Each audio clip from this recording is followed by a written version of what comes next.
Even though he wasn't there in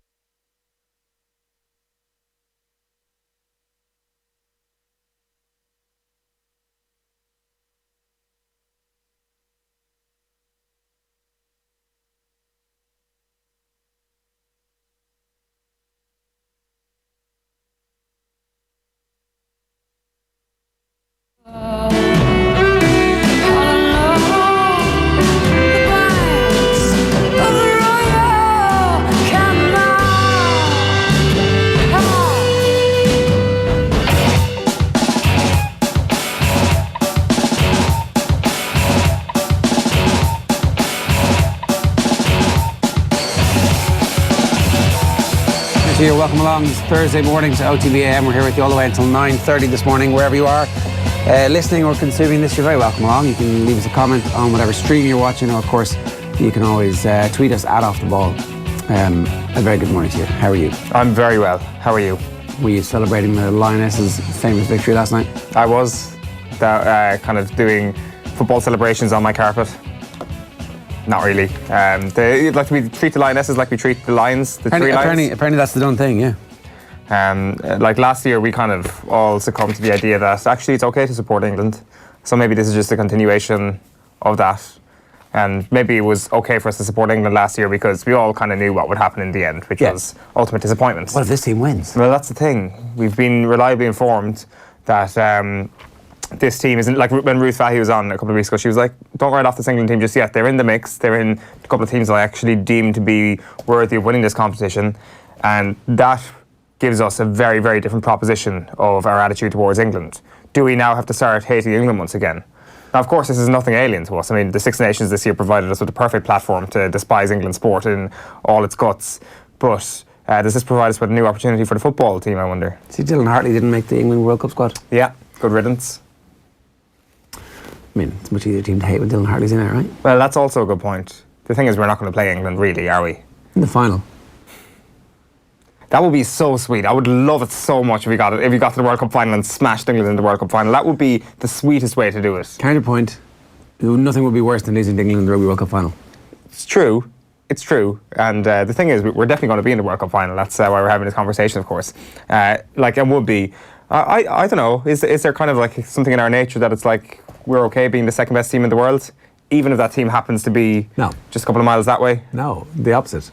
Okay, so would you rather get knocked out in the World Cup quarter-final than lose to England in the World Cup final? Yeah. Really? England. Imagine England forever and ever and ever and ever. How many times have you seen Johnny Wilkinson's drop goal? Like 6 million. Mm-hmm. Imagine whatever it is that they do to us in the final to win, being constantly over and over and over and over. Yeah. No thanks. Whereas another tame, timid quarter-final defeat to New Zealand / the Springboks, well, that's our lot in life. That's what we were born to do. Maybe quarter-final cannon fodder. Maybe more pain is required before we actually reach the promised land, and going through whatever it may be, decades and decades. It could take 800 years for us to beat the English again in the World Cup final, but we'll have to put up with that. Yeah. I would totally take getting to a World Cup final and getting beaten by England instead of getting knocked out in the quarter-final again. It's all about the journey, not about the end point. Well, maybe the end point matters when it's England who beat you in a World Cup final. It does matter, but I think on the balance of things, I would take that. I'd rather lose to the Welsh, and that's how bad it is, because nothing is worse than losing to the Welsh in any sport ever. But well, they're the chief sort of rubbing your face in it. Because they actually see themselves on level with us. England see themselves as superior human beings to us in every way. So I don't think they would actually look down on us and rub our faces in the dirt. The Welsh definitely would. They would. I mean, they would. But here's the thing. They wouldn't. They would just be gentle patronising for another 800 years. Is 2011 still a big function of our discussion around Wales? I don't think it really is. When they beat us in the Grand Slam in the World Cup? World Cup. Well, they don't even think about it. That's how bad that is. Because they think of their ultimate failure. Well, and because... Or their near miss. Well, they still think that they got screwed by the referee when their captain gets sent off for what clearly now would be a straight red automatically, but Alan Rowland knew the rules, the laws. I don't know. I'd say all of these situations are bad. What started as a mild joke has now become incredibly depressing. I think the worst situation of all of this entire spectrum of horrifying things that we've just listed here is getting knocked out in the World Cup quarter-final again. The only worst thing than pain is the repetition of pain. I mean, give us a new way to suffer, Irish rugby team, is all I'm asking for. Losing in a World Cup final to England would certainly be novel. Okay. Maybe reaching the whole knock-on impact of getting that monkey off your back, and then the next time you can go, oh look, we've already done this with a different team 4 years ago, a different coaching ticket. So we don't actually have any of the lessons. For several of the players will still be around. Yeah, like the thing is, the England beating us in the World Cup narrative would only get enhanced by the Andy Farrell element every single Six Nations after that. Yeah, but I mean, the Six Nations compared to a World Cup defeat, it would be like, oh, revenge, hooray, we got our own back. He didn't. It was a World Cup. Also, we're 3 years away from the World Cup where you're going to get knocked out in the quarter-final again. Like, is this the conversation we're going to be regretting most having when we do get knocked out in the quarter-final this year, or is it one of the other million ones that we got carried away? No, I mean, at this stage, you would make South Africa slight favourites in a game against Ireland. You would make New Zealand slight favourites in a game against Ireland. So Ireland are set to get knocked out in the quarter-final again. According to the form book. I've made my peace. Yeah, exactly. According to the form book, that's it. So here's what's coming up on the show today. We're going to bring in the sports pages around about now. We're going to talk about 1987. Why are we talking about 1987? All to be revealed in a moment. Stick that back up for me. We've got Tommy Walsh at 5 minutes past 8 this morning. This is the most important journalistic work that Tommy Walsh has ever done. We got talking about hurling's greatest strongmen. Michael Verney made the fairly big claim that Maher was the strongest man ever to play hurling. And we've put our best man on it, Tommy Walsh, to go, well, who do you think, Tommy? And he's come up with a really interesting list, Controversial one included in the middle of that. Shot clock's coming your way with Kieran Donaghy at 25 minutes past 8. An Ascot preview with Tom. We're going to talk about the Gold Cup, and then sports news with Phil around about 9:15 this morning. It's 7:37 a.m. You're listening to us as a radio show if you're on offtheball.com/radio. That's the best place to get us. If you just want to go about your business, you can minimise us in the background. And otherwise, you're watching us on offtheball.com or on youtube.com/offtheball, on facebook.com/offtheball, or indeed on Twitter. Wherever it is, we're glad that you're with us. Use the hashtag OTBAM. Time for the papers. Okay, so I'm starting with the Irish Independent this morning, and it's Dub's bubble has to burst sometime. Royal legend. So the royal legend in question is Martin O'Connell.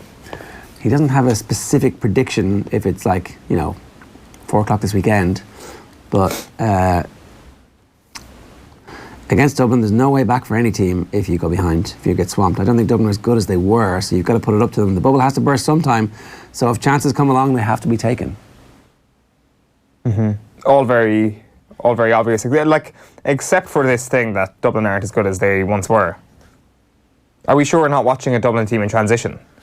And they're still the best team in the country while in transition, and actually... Well, they are, yeah. This team is actually at the lowest ebb, because you have to be at the lowest ebb before you make that rise, and potentially that team could rise to better than anything we've seen. You know the way everybody talks about their defence being like a weakness? They've got 5 of the starting 6 who've been there the whole time, and Owen Merchant seems pretty good. So, and they still have Cluxton. Mm-hmm. So maybe that defence has come off its absolute peak, maybe. But is Rory O'Carroll back to championship standard just yet? Well, I think there's no question that defence has come off its peak. Of course it has. There's no way Philly McMahon is as good as he once was. Rory O'Carroll coming back to... Philly's not a full-timer now. Well, that's the thing. But whoever is going to replace him right now isn't as good as Philly McMahon was in his peak. The thing is, that player might become better than Philly McMahon was in his peak. There's no guarantees that this rise is going to stop anytime soon. What is the limit for Owen Merchant, for example? We just don't know. It could be absolutely anything. It could be one of the best cornerbacks that Dublin have produced in recent years. My point is that this regeneration is happening now before our eyes, because players like Philly McMahon are getting older, players like Johnny Cooper will get older, players like Cian O'Sullivan will get older, and their talents will eventually fade. Because they're so good, we just haven't seen too many people who are coming behind them, or they haven't got a chance. I suspect that they're just going to come back and be just as strong as that defence was at the very top of its level. Yeah, I mean, the other thing is that as they get older, they get more experience and they get craftier, and that's defences do tend to gel as time goes on, and they've had plenty of time to do it. Limerick and Tip Munster final set to be a sellout. There's a great picture of Frankie Dettori in the rain. It's black and white. Munster face massive Euro challenge at Mitz Van Gran. I mean, if you're going to do it, you're going to have to do it the hard way, right? So the Champions Cup draw yesterday includes defending champions Saracens, Racing 92 and the Ospreys. Not great, is it? Well, I mean, okay, so Saracens are going to beat you. Probably. More than likely. Twice. Saracens are going to win Thomond Park. Good game. Are Racing as good as they used to be? Well, they're clearly not. They're not as good as they used to be, but they're And still then the an excellent Ospreys, team. like, I mean, the issue here is that finishing second might not be good enough to get out. That's the problem. That tends to be the case with the group of death. Leinster got Benetton.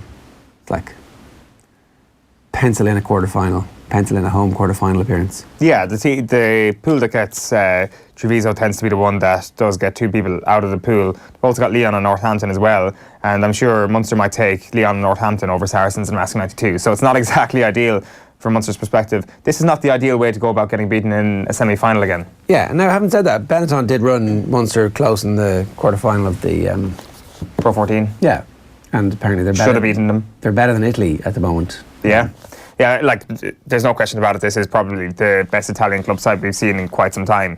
So it's not exactly the gimme it used to be, especially going over there to play, but you would buy somebody's hand off to get that Leinster pool instead of Munster's pool, to be quite honest with you. And that is the lead story in the Irish Times as well. World Cup's had to be a complicating factor in Munster's tough European programme. That is the other thing with this. Between Saracens, Munster, Racing 92, is there going to be somebody involved in the World Cup final, which takes place on November the 2nd? Like, round 1 takes place in the weekend from 15, 16, 17th of November, so you've only got a 2-week break. So perhaps that could be a factor that changes things around. We all know... You want England to be in it, don't you? Yeah, we all know from... Suddenly, as a Munster fan, you're like, screw the World Cup. Come on, Saracens. Come on, England. They get through. Weird things happen the season after a World Cup. They do. Like Connacht winning the Pro 12 last time. Not that that was a weird thing. It was a fantastic season by them, but the start of that year was complicated by the fact that there was a World Cup. Also in the Irish Times this morning, O'Neill still breathing his positivity around Cork, and Eamon Donoghue writing that Meath's running game faces the ultimate test against Dublin. Keoghan can cause real damage from wing back without needing to kick the ball. So Ronan McCarthy is on the front of the Examiner this morning, the rebel cause. And he's saying that he wants the performance to reward Cork's core fan base. And then good stuff inside from Declan Bonner talking about Conor O'Rourke. I've missed Conor O'Rourke giving out about Michael Murphy. Said he often doesn't perform in the biggest game. Is that what he said? Was that on RT for the Donegal-Tyrone game? I didn't actually hear any of the studio analysis that day. So Orla Bannon's piece here says, in the build-up to Donegal's Ulster semi-final win over Tyrone, Meath's former All-Ireland winner suggested Murphy doesn't often perform on the biggest of stages. That's a hot take. Bonner responded, I think Colin might need to go to Specsavers because any big game I've seen, Michael does not go hiding, that's for sure. He's been brilliant. He's a leader on and off the pitch, and he goes looking for work anywhere on that pitch. You would say almost he's done too much in the big games, where like he's tried to be all things because that's where the team has needed him. And like, he's one of the footballers of a generation. Yeah, and he is. Put in a decade of amazing work. What the hell? I think it might take a little bit of time for everybody to actually just appreciate how good Michael Murphy is, which seems like a really strange thing to say because he's a forward who scores a lot, who was involved a lot. You're coming late to this train. I was saying he was like best footballer in the country. He was LeBron, and you're like, nah, that's ridiculous. Okay, well, LeBron, you can argue against the LeBron thing, obviously. This is the difference between him going missing in big games and him not going missing in big games. Now you're suddenly like, I think people underestimate Michael Murphy. I'm like, yes, you. Clearly some people overestimate him. You totally do. He's not the LeBron James of Gaelic football, but your comparison was that he is somebody who can bring a team from one level to another and can help them contend. And this is a person who has gone through, we've spoken about transition there a moment ago, it has been vicious transition in Donegal since their All-Ireland win, between management, between players. Like even just in the space of the last year, you kind of look at what they had to do last summer without Paddy McBrearty and then Oran McNeilish stepping away in the off-season. And Michael Murphy still steps up, finished the league in exceptional form. We saw him on the edge of the square at one point in the second quarter of the game against Tyrone the last day, in and around the middle of the park as well. He does everything. He's an exceptional player. I don't think he goes missing in the big games. So I think that's one thing we can agree on. The LeBron James of Gaelic football, it might be a step too far, but I can see your point in terms of how central he is to the team. The Herald is, our year won't be defined by Dubs results. Inside the back page, that is McEntee talking about that. And McHugh recalls Breffni County's last Ulster success.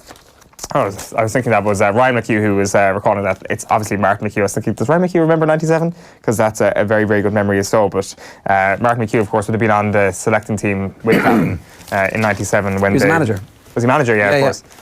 In 97 when they won the Ulster Championship, beaten in the semi-final on that occasion. And the Royals project starting to bear fruit for Andy, says Conor McKeown. So there's a lot of hope for me, that seems, in general. But whether or not the hope will actually pertain to our performance that season, get beaten by less than 10 points, I'm not so sure. What's the spread for Sunday?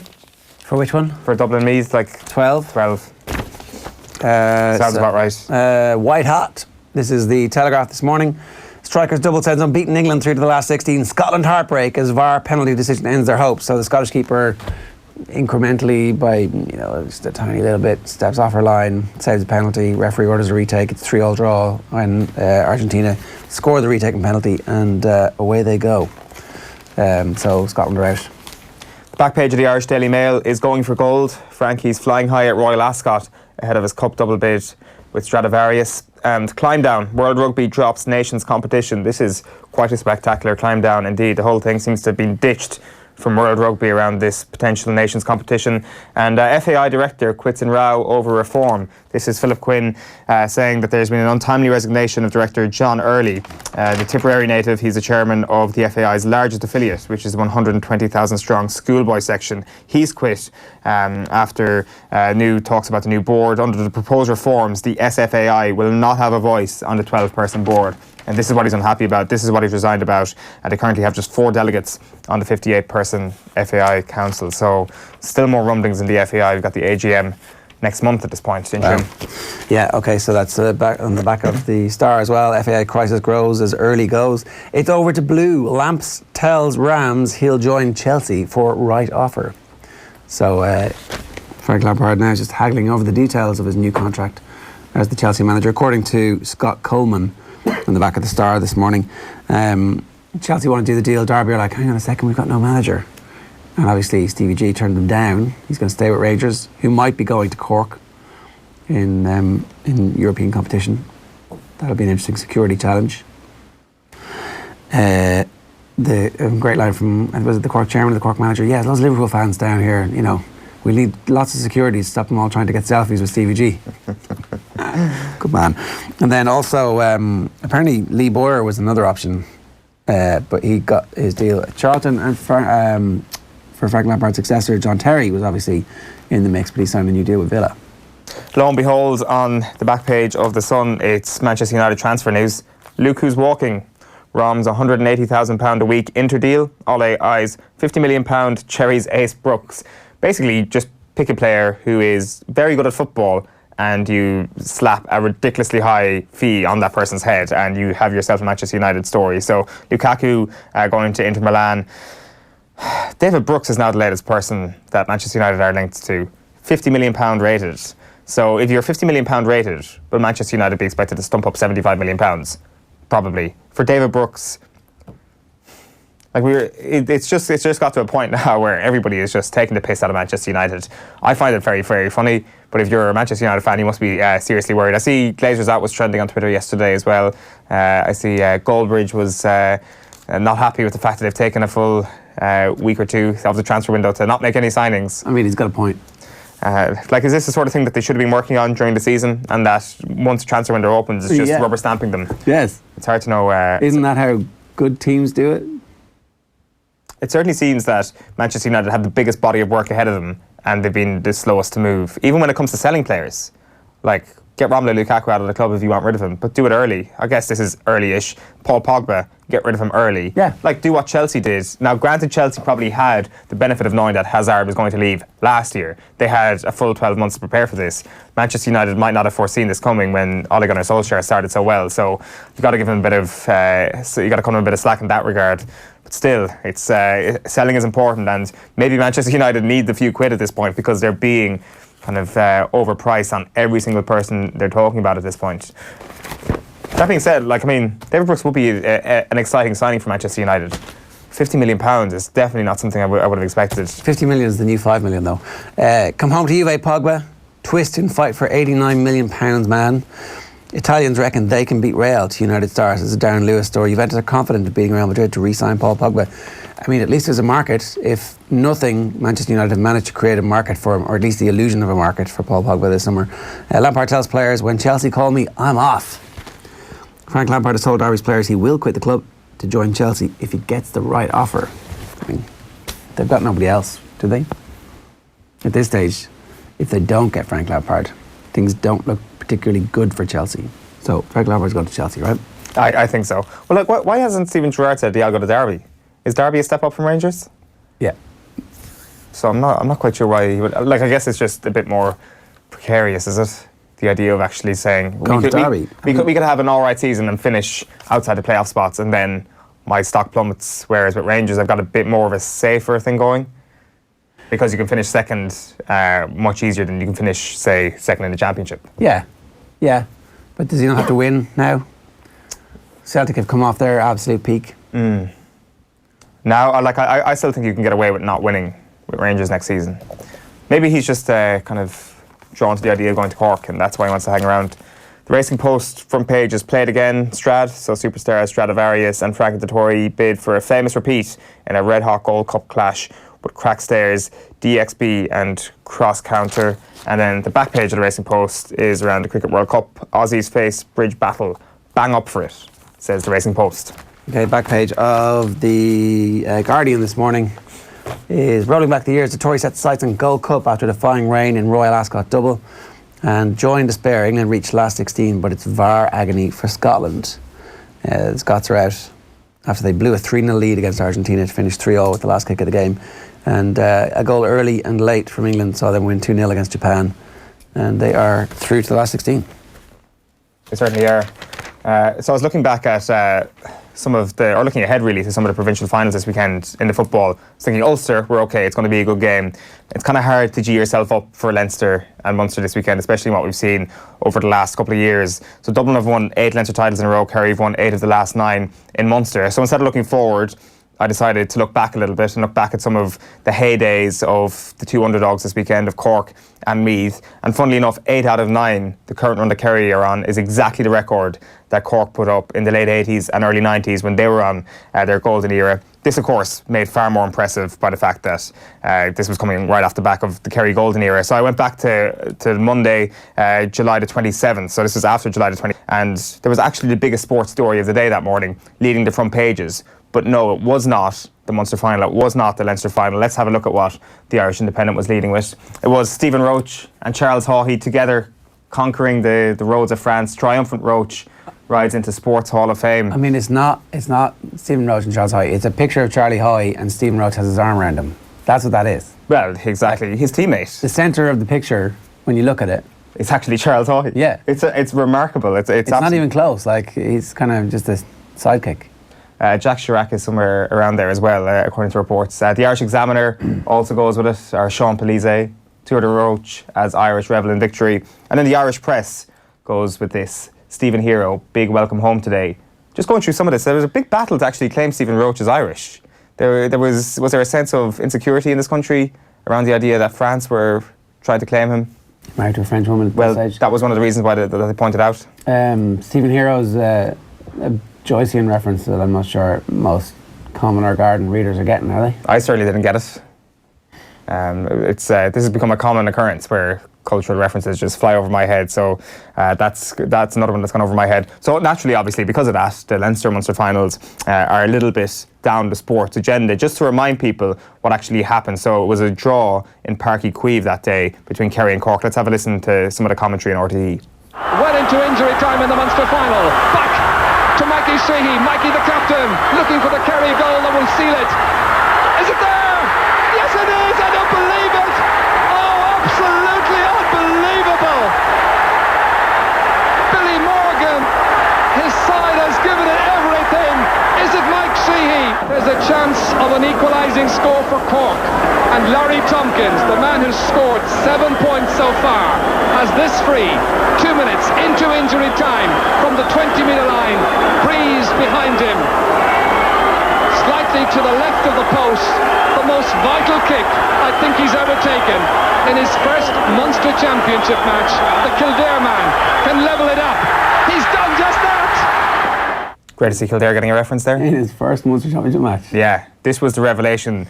It's no coincidence that the tide started to turn in Munster when Larry Tompkins comes to Cork. That is the impact he had. Those scenes are incredible. Billy Morgan on all fours, just devastated at the ground when Mikey Sheehy scores a slightly controversial goal because it looks like he took a million steps. But then they get one more free and Larry Tompkins knocks it over. It's interesting actually looking at the papers today, or from that day I should say. Let's have a look at what the Examiner was saying that morning. They said Cork caught napping, cheeky Sheehy gets Kerry off the hook. The Irish Independent then went with it's grand larceny Kerry style, late Sheehy goal earns Kerry lucky draw. We can also see Meath confirm their dominance over Dubs, which we'll come back to in just a moment. Let's have a closer look then at what the Independent was saying. So late Sheehy goal earns lucky draw. An act of grand larceny was carried out in Páirc Uí Chaoimh yesterday. The perpetrators were a familiar group of men in green and gold from Kerry. The mastermind of Mikey Sheehy, who in a career spanning 13 years had often been a force of frustration to Cork. And we also have this. The immigrant from Kildare, this is around Larry Tompkins, started his first Munster final in outstanding style and nearly turned the first half into a one-man show. In the second period, his direct opponent Tom Spillane turned on the power. As well as negating Tompkins, the Kerry man steadied his own team and was chiefly responsible for the fact that the crowd is still in their possession, at least for another week. The Crown, I should say, is still in their possession. This was not a football game of great quality, but it was full of drama and had the nerve ends tingling all through for an hour. Even Stephen Roach had to settle for being number 2 on the agenda. The quotes from the game are actually fascinating because this is clearly a bit of needle that's built up around him. The job could be finished off was one of the things that the people were saying. You don't bite the dog twice, which kind of suggests that this was Cork's chance and they missed it. Micko was generous to Cork. This is sorry about the blurriness of this. So Michael Dwyer was generous to a certain extent. He says, I knew they were going to give us a game. They are the team of all the talents, particularly the 2 players from Kildare. Not ready to give any credit to the actual Cork players. Jack O'Shea then said that someone lost concentration when Sheehy's goal went in. That was for the Tompkins equaliser. But it was great to get a draw, and we were making a lot of money for the GEA too. What a pity we can't get some of it, he says. And then Cork weren't happy with the steps that Mikey Sheehy took. John Curran said, I'm firmly of the opinion that Mikey was playing for a penalty. He took at least 10 to 12 steps with the ball. I was waiting to hear the referees whistle for a free when the ball deflected off my body and into the net. There is no way he could have played it legally, as there was 4 of us surrounding him at the time, said Anthony Davis. So Cork were not happy. We will come back to that in just a moment, but let's just stick with this day because you also on that day had Meath beating Dublin. We can have a look at the teams here, just kind of a great throwback to the time. So if you're looking at any of the Dublin players here in the back row, I'm sure you can spot them. You don't need me to name them out, but just in case, you've got Barney Rock, you've got Joe McNally, John O'Leary, Dave Sinnott, Declan Bulger, Jerry Hargan and Kieran Duff there on the back right. And then left, right in the front row, you've got Charlie Redmond, Mick Kennedy, David Delap, Noel McCaffrey, David Carroll, Eamon Heary, Mick Galvin and Anto McCall. They're hard men, but there's one team that I, hot take, would say is harder than them, and it is this team. It is the Meath team. This might be the hardest team of all time. Of all time, I think it's fair to say. So, the back row there, you Culmer Rourke, not looking at the camera, that's how hard he was, looking anywhere but the camera. You've got Mick Lyons, PJ Gillick. Hang on.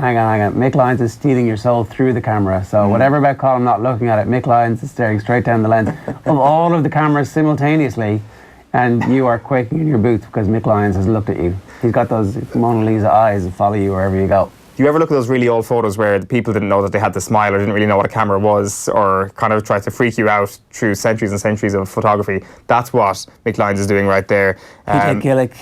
Yeah. Mickey McQuillan. Exactly. Jerry McEntee. Yeah. He was in the papers this morning. Martin O'Connell. Brian Stafford. Yeah. David Beggy. Yeah. You're doing well here. Jesus. Who's that? Got Matty McCabe there. Okay, so sub Matty McCabe generally.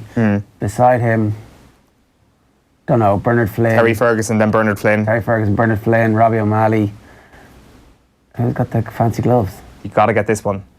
Oh, it's Liam Hayes. Liam Hayes, and then 2 more. It's his son is on the team now. He's the hardest of hard bastards. Yeah, Liam Harnan. And Kevin Foley completing the team there.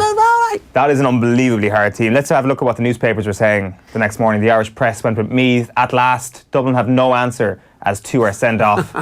Eerie silence and dejection greets the Dubs. And the Examiner goes with this. Meath march on.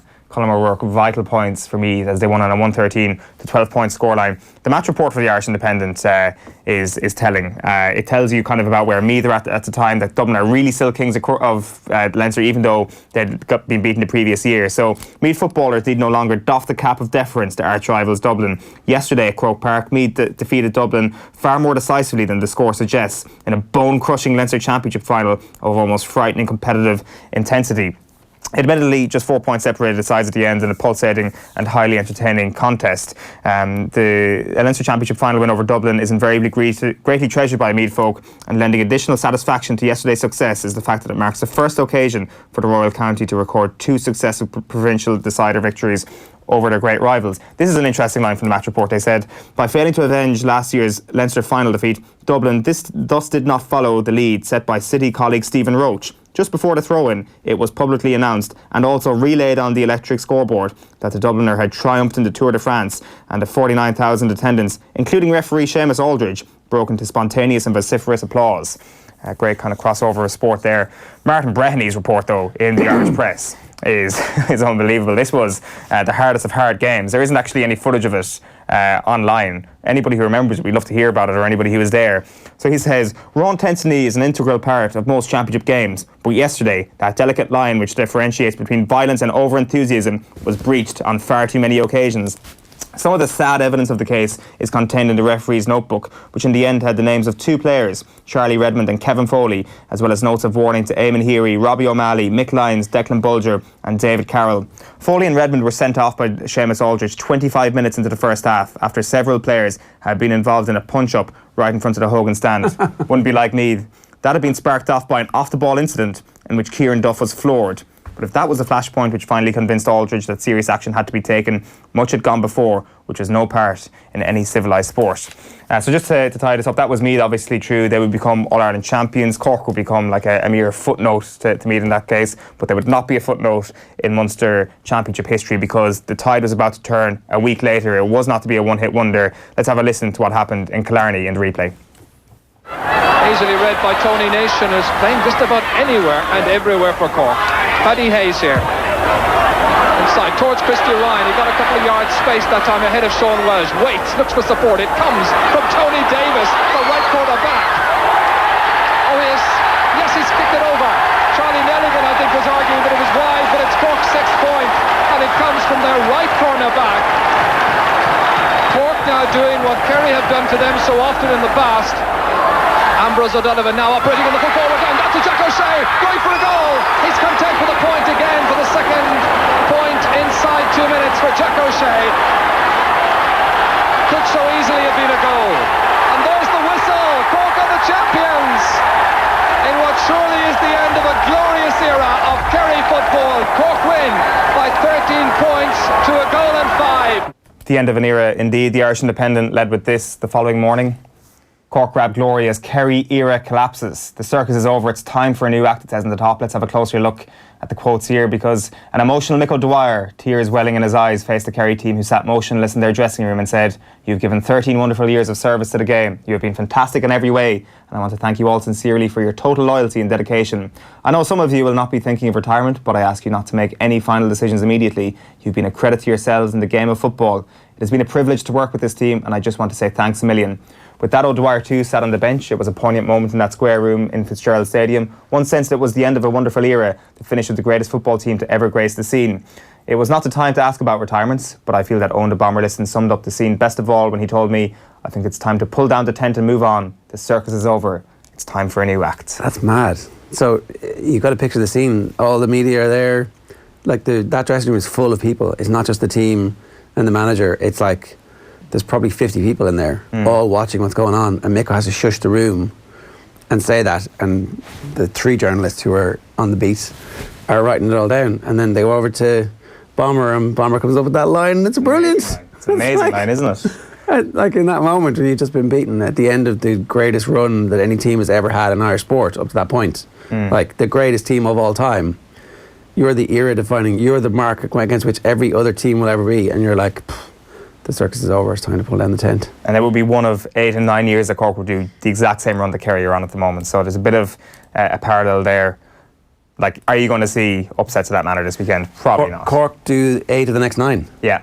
Oh, wow. So, yeah, like that was the start of the greatest Cork football team ever. Yeah. On the back of the greatest Kerry football team of ever. Like, I think there's definitely some truth in the idea that greatness breeds greatness. The thing that was happening over the border must have spurred them on a little bit. Also, going to Portugal, their man didn't Oh, man, 2 of them. harm them. 2 of them, yeah. 2 of them. Their best 2 players that year. I mean, that team had loads of great players on it.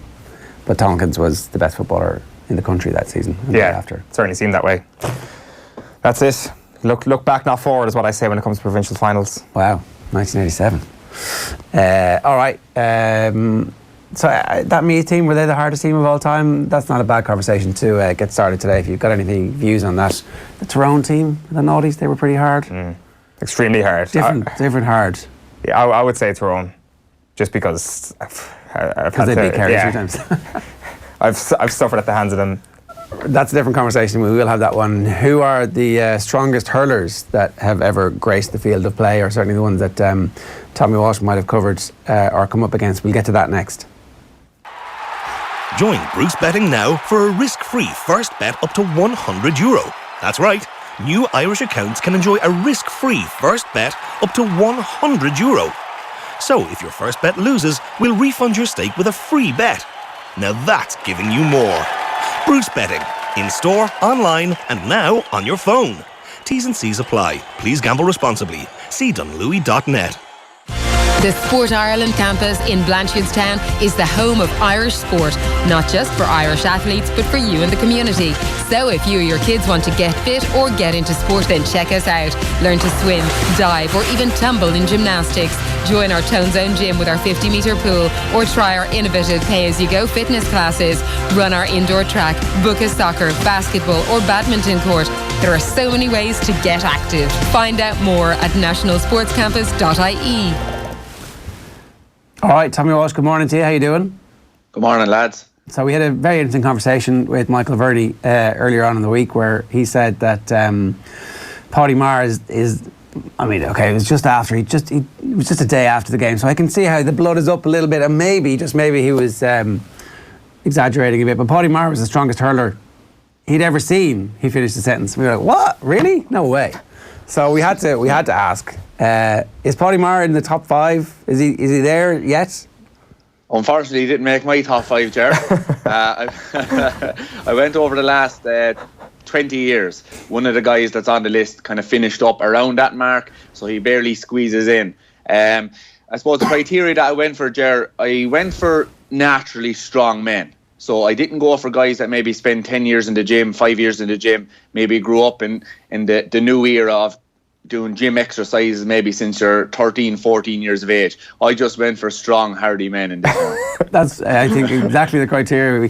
So we were trying to come up with a poll who would, on Twitter before this started, who would be in the potential list. And the first one that I could think of, so Owen came up with The Rock straight away, just as, this iconic figure in hurling history, really. And then Mike Houlihan was my immediate one that I went thinking back to, because I have a vague recollection of a story involving Mike wrestling a bullock and getting a kick, and I was like, well, any man who wrestles a bullock in the first place, he's worthy of inclusion on any list of any strong man. Well, listen, what way do you want me to go through this? Let's go 5 to 1. Top 5 from 5 to 1. Let's go 5 to 1. Let's start at 5. So 5. So I suppose I did cheat a little bit as well, Jared. I sent it out to a few of my friends on WhatsApp groups. So they came back with maybe 20 to 30 guys. Wow. And I was able to pick my top 5 favourites then from that. So number 5, this guy, I first met him in 5th year in St. Kieran's College. He was a year ahead of me right throughout Kieran's. The only Kilkenny man on the list. I went to Jocelyn, and it was like hitting a JCB. It was the first time I ever felt physically shook after a kind of a tackle or a tangle. He played centre back beside me for many, many years, Brian Hogan. Right. Why did I pick him? Natural strength, huge man, but also mental strength. This guy, I always felt he was the godfather of our backline. We always felt safe beside this guy. Behind the scenes even, he always had your back. Like myself, JJ, John Tennyson, Paul Murphy, Jackie. Like, we always felt this was the guy that was minding it, because even if you weren't hurling great, he would build you up that you're the best player on the team. That's the way he was. He was kind of like Cody's quiet on-field general, but strength. Definitely one of the strongest lads I've come up across. Just even in the half-back line, sometimes you'd be in a ruck with him, and you just feel the arms of him, just the sheer presence and strength of him. So this guy, I didn't want to have too many guys from one county, so I said I'd go kind of one from Kilkenny. A few lads that could have made that list: Noel Hickey, Michael Verney, Jackie Turrell, but I just weighed it up, and I think Hogan as a complete kind of trumped them all. All right, okay, that's off to a great start already. Who's number 4? Number 4 then, current player. I don't think there can be many arguments with this guy. I came across him in the latter part of my career. Again, big, strong, natural, strong man. Under a high ball, impossible to catch it over. I'd say I caught the ball over him once in... it was kind of a pre-season. I'd say it was a Welsh Cup in Nolan Park, but I was lucky enough I was just standing beside him, so I was able to kind of maybe, and use a few techniques. but listen, but for the rest of my career, he probably caught 30, 40 balls off me. Johnny Glynn. Right. So, Johnny, man mounted himself, and I heard a great story about him once. Whether it's true or not, I don't really know, but the manager at the time was trying to get him to eat pasta. Wouldn't eat spuds. That's all he was going to eat. So that was just brilliant, I'm not sure is he from a farming background or anything like that, but I'd imagine he is. So you're not willing to tell us what those techniques are while you're still hurling at club level. Is that the correct portrayal of exactly what's just happened there? You have to wait. Sure, look at any of the guys that are catching balls. It's just about getting the ball into your hand, isn't it? There's a poetry to that. Who's number 3? So number 3 on the list, I was delighted to hear you mention him just before it. Iron Mike himself, Mike Houlihan from Limerick, makes it number 3 on my list. Why does he? I suppose I have such a fondness for that Limerick team. I loved them. They were my team, the team of the mid-90s. And they're huge, strong men on the team. You had Mike Nash full back. You had Garrett Hegarty. I'd have a soft spot at the moment for Garrett Hegarty because I loved the way his father hurled. I used to watch him for years playing either midfield or centre back for Limerick. Brilliant, inspirational hurler. Really, really strong man as well. Frankie Carroll was up half forward. Again, great player. You'd see Frankie, his hands would be kind of over his hurl, kind of hunched down. Next minute he puts 5 pints over the bar in a row. Just a great player. Kieran Carey, even still now, I met him last year this year, a few weeks ago on a day here, still looks like a lad who could hurl, fit man. But no, the Iron Mike himself was the strongest on that team. If you ever remember, in Tullerone, I used to have actually a Limerick jersey with Shaw's. The Shaw's was their sponsor that time, and the collar was always up. You couldn't wear the Limerick jersey without the collar up, and that was because of Mike Houlihan. So Mike Houlihan makes it definitely number 3 on my list. Yeah, here we have him there breaking the hurl over somebody. Okay, so number 2. Who's number 2 for you? Yeah, number 2 is kind of a wild card that I had really. This guy came to prominence a couple of years ago in a county final where caused havoc, and it's still probably my favourite video to watch on YouTube. We've got it going in the background here. It's got 150,000 views. It's got to get a few more after today, I'd say. Yeah, Johnny Maher from Lochray, and a few reasons. It wasn't just that. I marked him in Tony Forrestal. I was corner back, and he scored a couple of points off me. He was tall kind of guy that time, and really strong as a young under 14. I met him then up in Lochray, say a couple of years ago. I was up at kind of a few young lads and that, and hands the size of shovels. Just really, he's even bigger, stronger in person than he was on the field. But Johnny Maher had to make that list of strong men.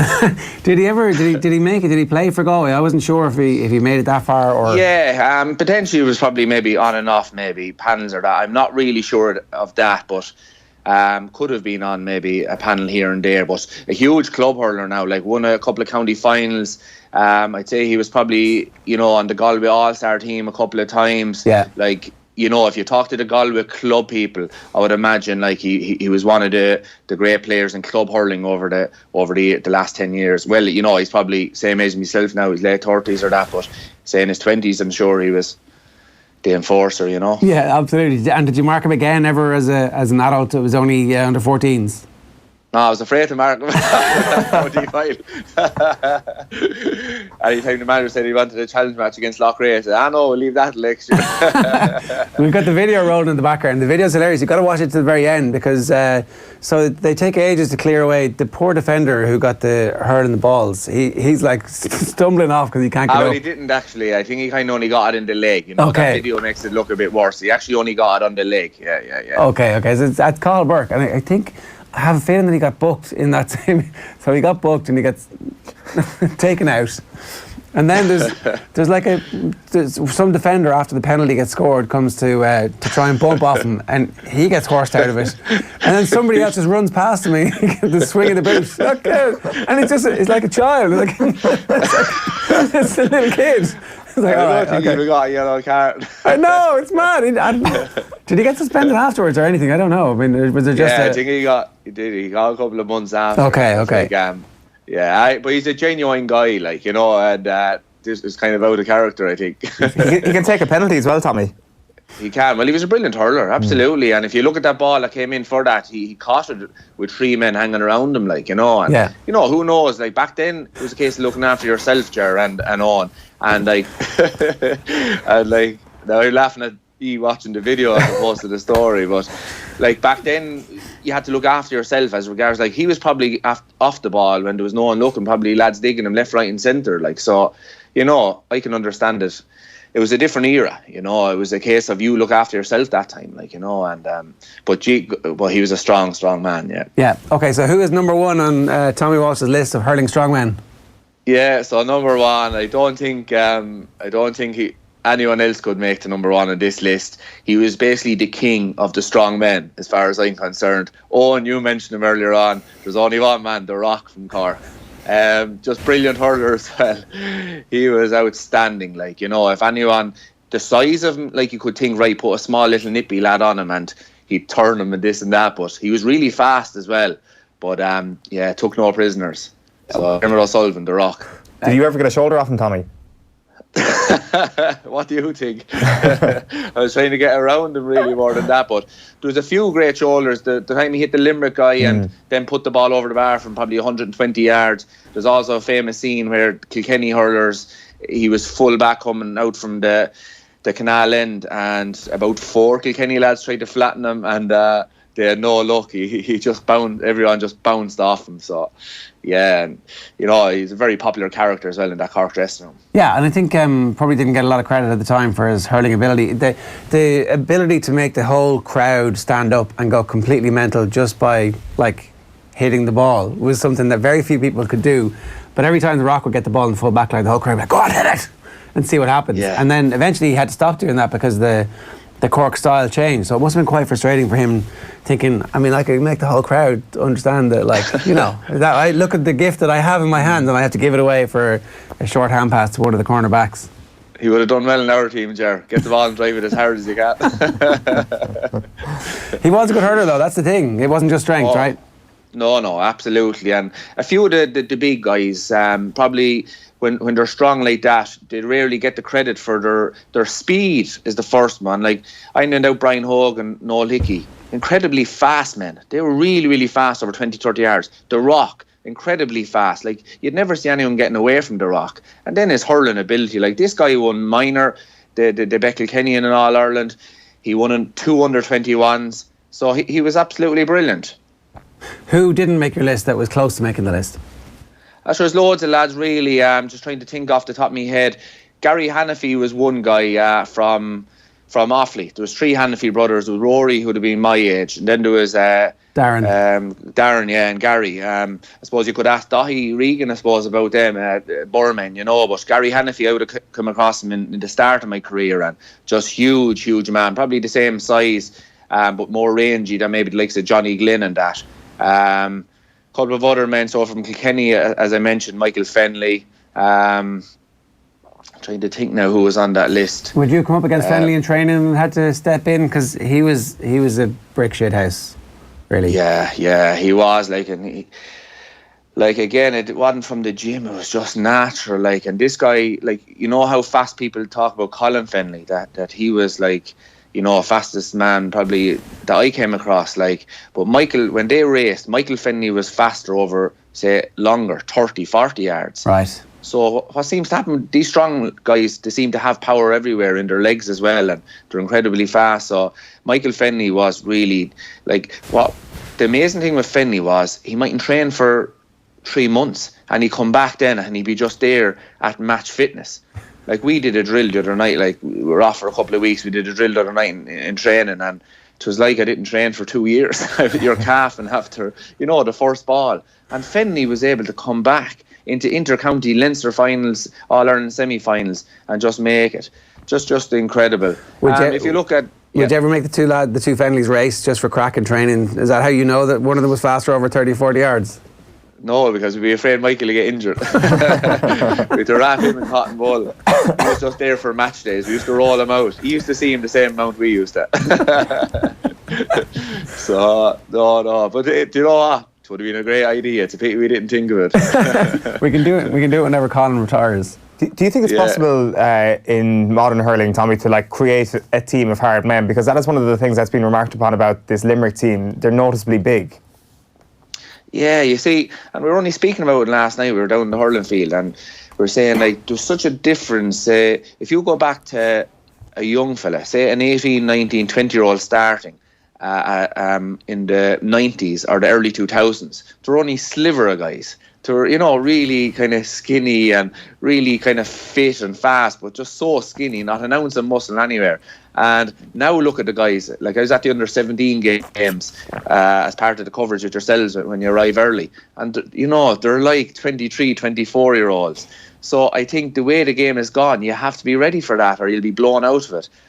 Because I definitely would have noticed, starting off, like hitting off the likes of a Charlie Carter. Say in my own club, I would have, as a 16-year-old, kind of helping out with numbers and training, coming across Bill Hennessy. Like, it was like hitting Brian Hogan, as I described earlier. It was like hitting JCBs. So imagine now coming in after doing no weights and hitting off these guys, like, you'd be blown out of it. So yeah, listen, I think a team of hard men, if you could pick 15 hard men that are great hurlers, wouldn't that be the perfect team? Like, I'm just thinking back to that great Cork team of the early 2000s. One of my favourite guys on that team, and he was a small guy, he was Wayne Sherlock. Absolute brilliant guy, black rock guy, but just hard as nails, you know, fast again and wouldn't give in to anybody. And and you're right, if you could pick 15 hard men and ally that to it with hurling ability, you'd probably have an unbeatable team, really. Were there any forwards on your list? Johnny Maher is the only forward who made the list, was he? Johnny Maher. Johnny Glynn. Yeah, Johnny Glynn. Yeah. So 2 forwards on that list. That's not bad, yeah. I had a team of 20. Just give me 1 second there now and I have it. I'll tell you who exactly they are, all the lads.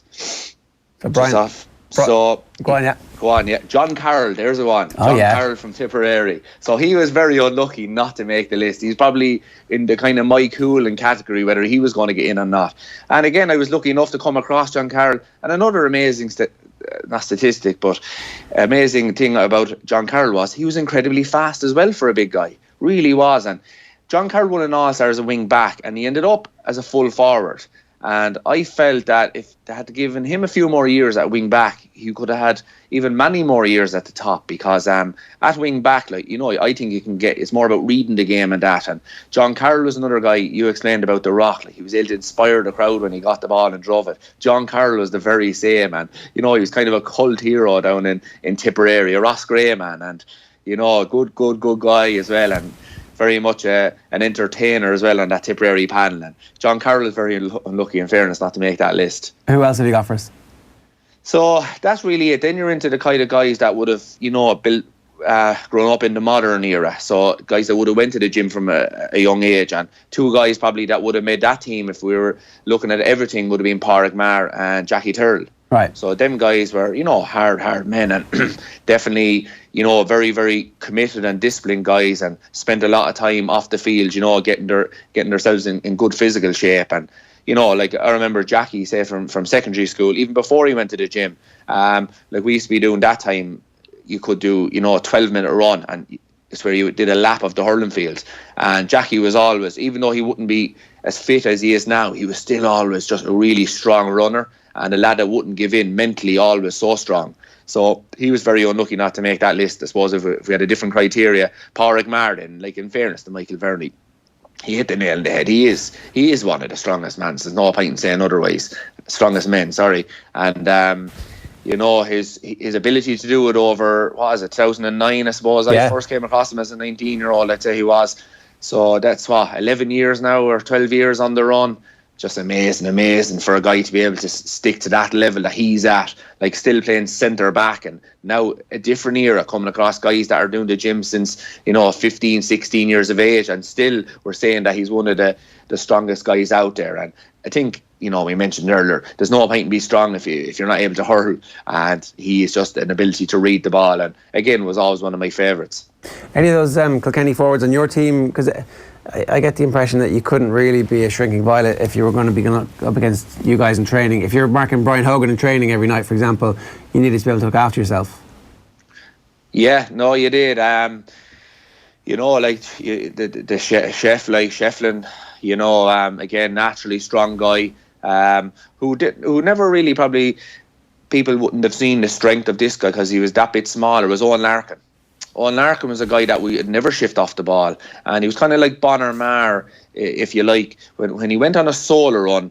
I think it was a Christy Ring said when he was speaking about hurling one time, there's no point in going on a solo run if nothing comes out of it. There's no point in soloing into a dead end. When you solo, you either score or something comes off it. Otherwise, it's a waste of time. Well, Owen Larkin always reminded me of that guy, and you could never understand why, because he wasn't the biggest guy or he wasn't the strongest guy to look at. But definitely when you came up against him, you'd never shift him. I suppose, a lot to do with strength, I suppose, as well, Ger, is your balance. If you have good balance, like, it does definitely add, I suppose, a lot to your, possibly a strong core in that. You'd never knock him off a ball. And Larkin could get down on that ball. And how many goals? I'd love if someone did a kind of a survey or look back through his career and see how many goals was he a part of on that Kilkenny run, because I'd say it was amazing, whether it was scoring himself or an assist or even starting the whole process, because he got the ball and he was able to kind of move, and suddenly there was guys no one around him. And that was definitely, he was definitely one of the strongest guys. You mentioned Bonner there. We haven't spoken to you since the news broke about his cruciate injury. It's a huge loss to Tipperary, and he's one of those pieces that on its own, it doesn't look like it's that important, but in the team and in the context of that Tipperary team, it's hugely important. Yeah, it was, and it's so sad for any hurler, because we all have friends that have done it, and we all know that the pain, the mind, I suppose, the mental strength that these guys have to have now to get back, especially at Bonner's age. Bonner is 29, but he must look at the guys that have done it, and he doesn't have to look too far. He only has to look over the road to Boris Lee, to Brendan Maher. Like, how inspirational was his comeback? Like, I met Brendan Maher, I think we were actually doing it was a Sunday show with Nathan, with yourselves, with Today FM, I think, on a Sunday morning before one of the All-Irelands. And Brendan Maher was up with me, and he was just after doing the cruciate. Gee, my heart went out to him, like. And now look at him. He went through it and came back and has been man of the match in a couple of matches, was given a man-marking job in Tony Kelly. So hopefully Bonner Maher is able to look at that guy and say, listen, I know I'm 29, Brendan did it in a year, I come back, he's a disciplined guy, he's a fit guy, and I'll be back in a year and he'll still only be 30 years of age. So why is it so hurtful then for Tipperary as a team? Because it's his hurling again, Ger. Like, we look at his work rate, and again, you're talking about the rock, like, people are looking at his strength and maybe you forget how good he was as a hurler. Well, I often find the same case is the same with the Bonner Maher. People forget how good a hurler he is. This guy is the best guy, I think, in the game at the moment at rising the ball. So when he comes, he's able to glide in at full pelt, rise the ball, sliver in and out through a few guys, and off he goes. The second thing he's brilliant at is the solo run. No one will ever knock him off, and he has this sidestep that he's able to get around you. So Bonner Maher will be a big loss, not just for his work rate, for his ability to get the ball and go with it. One last one here. It's from Issel Cody. She says, how you doing? Toughest man in hurling, Christy Ring, played a National League final with the jaw reportedly broken in the first minute against Tipperary. 2 cornerbacks subsequently placed on him for the game. Both left the field with head injuries while Christy played on. Brilliant. Yeah. That's a fair comment, but I'd say, I never saw him, but by reading from him, reading about him and listening to what he had to say in different kind of articles and books, and that must have been incredibly strong. Now, this was, when we talk about Johnny Maher in a different era, Christy Ring played in a total different era. Like, he played in the era before Hell's Kitchen. Like, Hell's Kitchen was Tipperary, where you could clobber lads around the square just as long as you were minding the goalie. No problem at all. And Christy Ring was before this again. So, like, there's, and if you ask Christy Ring, this is, again, what he said in a book, was the hardest man he marked was the lad that didn't play the ball. And I'd say there was a lot of guys, around in that day. But there was a good story that I read about Christy one day. Was, again, he was after receiving some harsh treatment. And he was down getting a bit of treatment off, probably wasn't a physio, it was probably a local guy there that had some sort of a concoction built up in a bottle or something like that and rubbing it into him. But he was down getting a bit of treatment one day anyway, whether it was with Cork or Railway Cup, I'm not sure. But the ball was at the under end of the field anyway. So his marker anyway saw Christy down on the ground and decided to wander off. Christy was no threat, but Christy never took his eye off the ball. Next minute the ball came down, Christy jumped up, got the ball, put it in the net or over the bar, went back out to, I think it was Jimmy Ryle or someone like that, and said, I bet you never done that. So, our Ring was he was different. Like, if you listen to the stuff that Christy Ring said about hurling, he was in an encyclopedia about hurling and just knew the game. Absolutely knew what it took. It took courage, it took bravery, and, when they asked him, like, when he realised, that he was able to make it as an inter-county hurler, the first time he went in, he was a bit nervous and wondering could he make it. Next minute he said, listen, you need bravery to win this ball. That's all you need, along with you'd be after learning 9 or 10 skills and practicing them every single day of the week, and then you know that you can make it. Courage along with the skills that you have learned. So yeah, Ring was just out in his own in that way, I'd say. Tommy, great stuff this morning. Thanks a million, man. Thanks, lads. Good luck. Bye-bye. Some great thoughts there from Tommy Walsh and the hardest man in hurling. Yeah, it's a good list. It's a very good list. A lot of great people left out there, and it couldn't be anybody but The Rock to top the list, could it? No, that's fair enough. The prototype hard man. Just at an interesting time as well. Just as you kind of mentioned, just as hurling was beginning to go in a different direction, a sort of more modern direction, if I can use that phrase. Not necessarily a better direction, but just a different direction. Yeah, well, that team came along in '99 from nowhere, really, because it looked like Cork were entering another famine period, and then that group of under-21s come through and transformed Cork's fortunes up to the point where Kilkenny stopped them when the strikes happened, and that was the end of that, unfortunately. But officially, The Rock retired because he didn't want to wear a helmet. He was like, no, I'm not playing with the helmet. It was like, when they force helmets to come in, it's like, that's it, I'm done. That's the hardest of the hard man sort of kind of stamped down on that one. Well, you're ruining this game, you're making it soft. It's like, and he's like, yeah, okay, fair enough. Maybe he was thinking about the fame that came from not wearing a helmet. That those moments wouldn't have been anywhere near as good if he had a helmet on. Like no, the point against Limerick. Yeah, no, definitely. It was the last era of that potentially happening. We're going to get Shot Clock with Kieran Donaghy in just a minute, but first, exploring the rich history of horses and horse racing in Ireland, Paul Rouse described some of the rather unusual events that would take place involving the horse. And on those pattern days, people from the area took a day off and they came together. They came together for sports, they came together for drinking, they came together for dancing. And one of the ways in which they enjoyed sport was to engage in various forms of horse entertainment. So in Lacowl, for example, in Westmeath, they used to have swimming races between horses. And part of the challenge was the horse would go pretty crazy when it's in the water, and the jockey would have to stay aboard the horse as it goes along. So that's one of the things that they used to do. They used to race horses in various places. Say, for example, in Clahan, vaulting over horses was one of the big things. And in Glanamore, in Donegal, in the north end of Donegal, they used to race horses. When you say vaulting over horses? Well, this is one of those things that survive. These are stories that survive, and to know exactly what that is not clear. Right. But they appear to try to jump the horse, but that's not... Like Evel Knievel and the bus in Wembley. But it may also have been jumping horses over other things. I mean, it's not exactly clear. I like the idea of the buses in Wembley, Evel Knievel style thing. Somebody gets a pole vault shtick, runs up. Well, if you think the other sports that were going on, that will of course fit. So you had, for example, shin kicking competitions where you stand in front of... Still goes on. Still goes on, and you had stuff like grinning competitions where the person who could make the ugliest face at each other would win. And they have a slippery pole. So the slippery pole is this pole that basically extends up into the air, big thick wooden pole, and there's a whole lot of grease and oil put on it, and the idea is that you get up. So it's sport, but it's not really sport. It's fun as much as anything else. It's basically I don't know if you remember the indoor games from the 70s as presented by Fred Truman. He'd have a bunch of like shove halfpenny and billiards and all that kind of stuff. And that's exactly from that. It's exactly from that tradition, and it's about, because of course people are drinking and eating as the day goes on. This is something that probably adds itself to the gaiety of the day. All right, it's time for this week's Shot Clock. It's the bit every week where we get Kieran Donaghy on the line or in studio to tell us what's what with the world of sport and to make some very accurate predictions, except when it comes to the last Open. Kieran, good morning to you. How you doing? Morning, Ger. How's the farm? Yeah, I'm pretty good. Unfortunately, you've got a bit more free time in your hands, and that's where we're going to start this week. We're talking about the Leinster Hurling Championship. It's first up. We've got 2 minutes to get to the point here.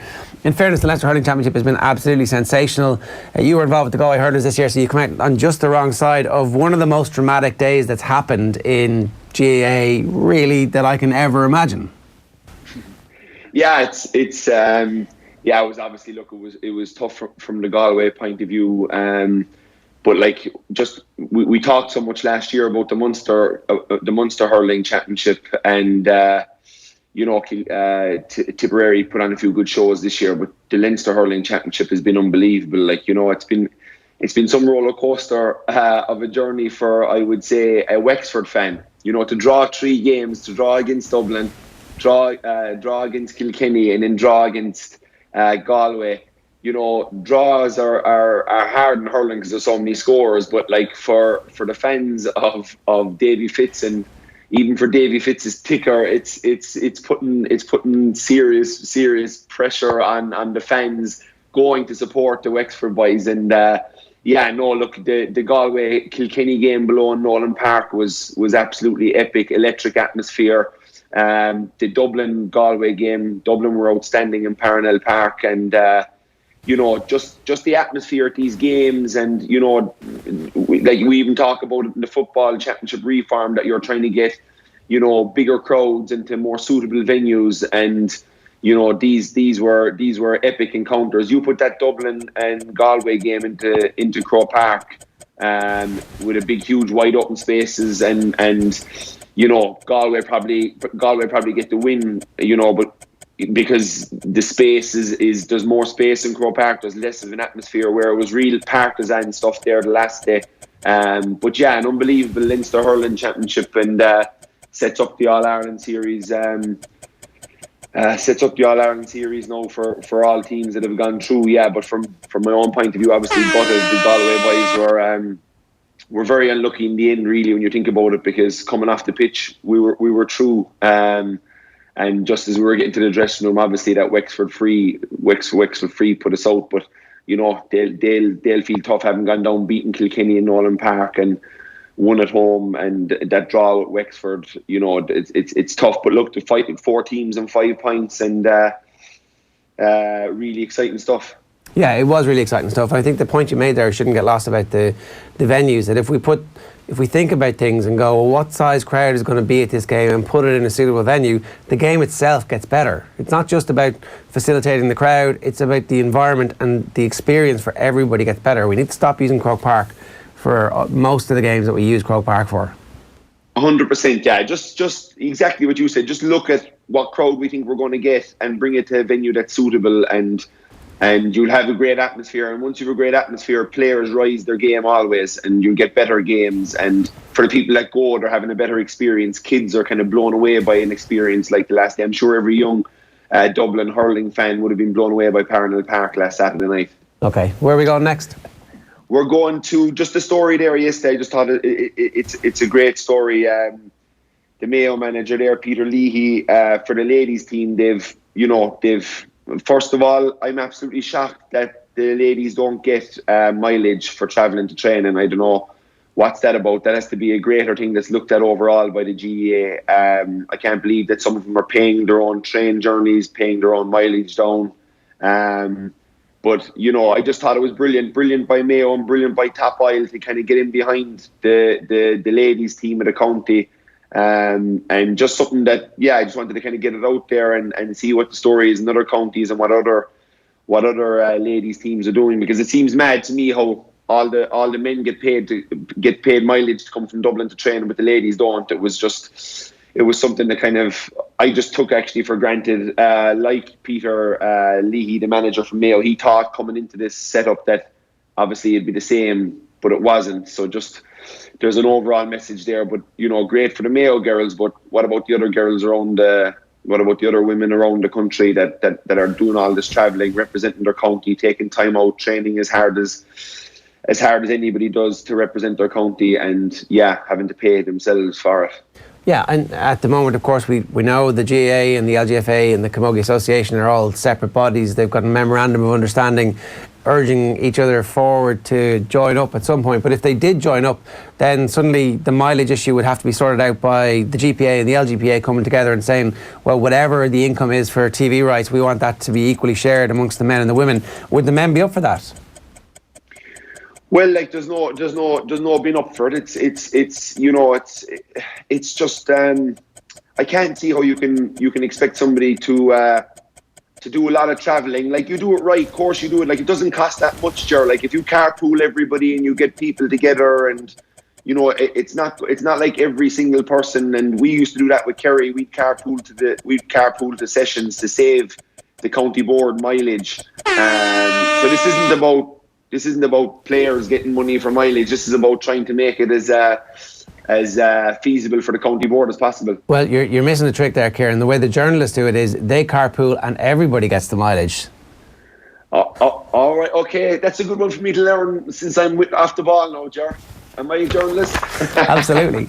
Let's go. Next one is stopping the dubs. We've been wanting to ask you this for a couple of weeks. How do you actually stop the dubs? We're asking it to everybody. I mean, there's like a push up and the kickouts. There's a match them man for man. There's like just be good at football. Take every chance that comes your way.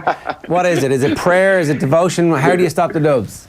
Yeah, there's a bit of prayers and there's a bit of being good at football are two things that you'll always need on your side. But obviously, they haven't been beaten that much in the last 4 years. So they are an incredible team that are hard to beat. But pushing up in the kickouts is easily said, but that's something that needs a lot of work, and it's something that, you know, from a basketball point of view, if we want to set the tone in a basketball game, you go to the press early. So you want to get momentum, you want to get on your side. You either do it that way, or else you do it if you're 20 points behind and you're going into the fourth quarter. You might start the fourth quarter in a press. So I think you've got to be really, every time you're in an attacking position, I think your backs have to be moving up the pitch. So like if a David Clifford has it in corner forward and he's taking on his man, if you're a corner back 145 yards behind him up the pitch, you can't be there. You need to be nearly out in the halfway line, and you need to be pushing the half back up into the half forwards. And when David Clifford kills that ball, you actually know are in a full press, because I just think you can't let Dublin have the ball. If you let Dublin and Cluxton pick you off with kickouts, I think that's just the most important facet of the game. You have to have Dublin put it up 50-50 as many times as possible if you want to try and beat them. One, if they put it out and you're in the press and you win it, you've got bodies forward to get it forward quickly, try and score again, build momentum. So I think that's just the number one thing teams have to look at. Is it's easy getting a press jar from a free. So if you've got a 13-yard free, we did it in 2006 or 2016 against Dublin. Whenever we'd a free, we'd pull our bodies up the pitch and we'd get a kind of a 12-man push, what Dublin are doing to teams now. But I think teams need to be working on doing that from open play. Basically, if go back to the David Clifford incident I was talking about, if David Clifford turns that ball over and you're standing out in the halfway line as a cornerback, the cornerback isn't going to kick it over your head into the corner forward who's 140 yards down the pitch behind you. So it's having the mindset that you're always switched on, you're always pushing on, you're always pushing up. You're kind of, I would say, kind of following the ball. Can you be 70 yards behind the ball at all times if you're a defender? And you're not wasting energy, you're not sprinting, you're walking with it. But I think teams have to start really, there's college basketball teams in America, famous teams that would have won championships, that would have been pressing all the time, that would have played a real high octane game and tried to push the tempo and push their rhythm and impose that on the Dubs. And I don't think the Dubs have that done to them enough, teams imposing something different on them. We really wanted to see what Eamon Fitzmaurice's Kerry were going to do when they next came up against Dublin, but it never actually happened. We didn't get the opportunity to see that. Was there a specific game plan that you've been building all year with the express intention of it being ready whenever you needed to face Dublin? There's not really one thing. The reason I picked the kickouts for this section is because teams talk about the kickouts and trying to make Dublin kick it out. Like, if you're going to give Dublin the ball every time, they're like a basketball team. No, they're too smart. They're not going to run down the pitch and root a ball in or like you even see with the mark in the league. They're so used to bouncing the ball in front of guys and playing the percentage pass all the time that they actually found it hard to kick a ball on the full to a guy, because that's a more riskier pass and it's something that they don't really do. They really play the percentages in their shots on target at the post, and they play their percentages with their passes. So that's them having the ball all the time. So what you have to try and do is, and what we tried to do with Kerry a few times, is make that ball for them harder to get by making Cluxton put it down and kick it out 50, 60 yards and have it up in the air.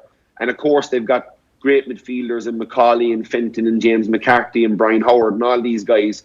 But still, if it's up in the air, you've half a chance. If you get a box in it and get a break and you've bodies up, that'd be the big thing. We did the press from kickouts after frees at times, but I think the team that gets used to being in a press for 70 minutes, and you actually save. People say, "Oh, you'll burn off energy doing that." You'll actually save energy because you're walking up.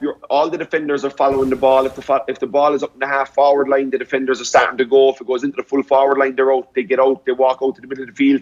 And when the ball goes dead, they're standing there. But it's definitely saves more energy than giving Cluxton the kick out and going over and back, following them and tracking them and trying to tackle them and Dublin then have the ball for 2 or 3 minutes, and eventually they're probably going to score anyway. So you've done 3 or 4 minutes of tackling and tracking back, and you've your full forwards chasing Johnny Cooper and Owen Merchant down the field. Whereas, if you can make that ball be kicked out over your head, trust me, I was a full forward back in 2006 and in 2016, and it was a completely different environment. When you got your score in 2006, you stood there with your hands up and the keeper kicked it all over your head and you got your breather until Darragh O'Shea caught it and the ball was coming again. Whereas now, if you let a short kick out go, you could find yourself back in the full back line chasing a fella, or back in the half back line chasing a fella. Then you have to get back up and then you have to have energy to win your ball again. So I think that's the huge thing, is if you can make Dublin kick every ball out long, I think you have a better chance of winning. That makes a lot of sense. Let's move on. We've got the heavyweights next. Yeah, look, obviously we're talking heavyweight boxing because I think we have, it's been a division that has been gone for a long time, maybe since kind of Holyfield Tyson time. But these 3 boys that are here now, Deontay Wilder, Tyson Fury, Anthony Joshua, and obviously, look, we have to give probably Ruiz a mention, but I'd say Joshua will come back and sort that. But Fury's kind of a modern day Ali in a way, because I don't mean he's as good in boxing terms as Ali. Obviously, he's not there yet, but you see his defense the last day. His head movement is crazy. He's an unbelievable character. He's singing to the wife inside in the ring after the fight. He had all them kind of the Apollo Creed stuff coming down to the ring. He's a real showman, and they're talking about this Wilder Fury rematch could be could outsell Pacquiao and Floyd Mayweather. So it's really good time for heavyweight boxing. I know they've all got different promotion and they're all with different US companies. So however they make that work is important. But I think it's in a really good place, and it's in an exciting place, because the great thing with heavyweights, when you're watching a heavyweight fight, one good punch could finish it. So I think it keeps everybody on their toes. But I just think it's a great time for heavyweight boxing that we have these 3 characters, and they're all kind of different in their way. Wilder's a real kind of loosey-goose kind of fighter, throws these big haymakers. Joshua's is a phenomenal size of a man, and then you've got Fury, who's 6'8", 6'9", and is unbelievable head speed and obviously big power. And you know, the fight against Wilder when he woke up like the Undertaker in an old WWF match was unbelievable. So that rematch will be hugely exciting, and they're on about it early next year. So something to look forward to on the heavyweight side of things. They all have to fight each other. Like I don't know. Yeah, we do have to get them fighting. Yeah. I'm not entirely convinced that Anthony Joshua is just going to be able to come back and automatically beat Ruiz now. There's part of me feels that something inside him broke. I was looking up, we were talking about this yesterday with Andy Lee. He's made 55 million quid and his motto when he started was, you know, stay hungry, stay hungry, stay hungry. It's hard to stay hungry when you're that rich and you know that your earning potential isn't going to be automatically connected with what happens in the ring anymore. Under Armour will still give him money. He'll still get like a modelling deal. There'll still be loads of money for Anthony Joshua to do no work for the rest of his life if he decides he doesn't want to get punched by Ruiz and then Wilder and then Fury. So I just hope it happens, because if it doesn't happen, it'll be a long build-up for nothing. Yeah, no, I think it'll happen, Ger. They're just these fights are, you know, even for one-offs for these guys, they're so lucrative, and I think as boxers, and you know, if they've got pride in themselves and they want to actually prove they're the best, they have to make these fights happen. Otherwise, we go on a merry-go-round as into who's better. So, yeah, I think that'll happen, hopefully. Just before we start our next section, it's not really the prediction section. You did accurately predict that Roscommon would beat Mayo, but for some reason you got off the Roscommon train last week. I just want to remind everybody that I stayed on that Roscommon train and predicted accurately that Roscommon were going to beat Galway last week. You predicted accurately. I think I remember you saying you just kind of, I'll go with Roscommon just to go against you. Yeah, well, however I got there, I made the right decision in the end. You got there. They didn't get enough respect in the build-up to the Galway game. They certainly didn't get enough respect in the build-up to the Mayo game. They're going to get respect now because they have forwards and they have a defensive structure and they have an ability to take punches and give it back. Yeah, look, it's the reason I thought that they might struggle a small bit against Galway was just how, because they've Roscommon have fabulous forwards, and they've 4 or 5 very good forwards. So just when you're playing and you're against that Galway setup and they're getting the bodies back and they've got big men back there and they play that defensive style, I just thought that wouldn't suit Roscommon and that they might struggle just to break that down, because Mayo went toe-to-toe with them, and I think if you go toe-to-toe with Roscommon, you're going to be in for a dogfight. And I just fancied Galway to play with that structure and that defensive and make it really hard for Roscommon and you know, kind of stifle them in a way. And they did that, and the game was going like that. And when you look at it at half-time, it's literally, you know, I was looking at it kind of going, this is exactly what I thought was going to happen. And the old adage, they went in at half-time, and they were doing their own, you know, I'd say they were saying to themselves, we're doing fine, Galway we're doing fine, keep it up, we're doing grand, we're going to win, we're in the right position. And in the other dressing room, I'd say Roscommon were kind of knowing they didn't play well, and Anthony Cunningham probably, you know, laid it on the line to them a small bit and said, look, you're right there, but you need to pick it up and you need to start well in the second half. And after half-time, Roscommon went on. In that first 7 or 8 minutes of the second half, you know, you could tell that the Rossies were here and the Rossies were going to put it up to them. And you know, there was fabulous scores kicked, unbelievable scores kicked by Roscommon, and the goal was brilliant. And Cahill Craig's pass for Murta to finish was unbelievable. So no, they'll be delighted, Ger, and yeah, they have to get respect. And they're Division 1 side, so I don't think they didn't get any respect. I picked them against Mayo because I saw them once or twice in the league, and I know they've got good forwards. I knew Connor Cox was coming in. I knew how good of a scorer he was.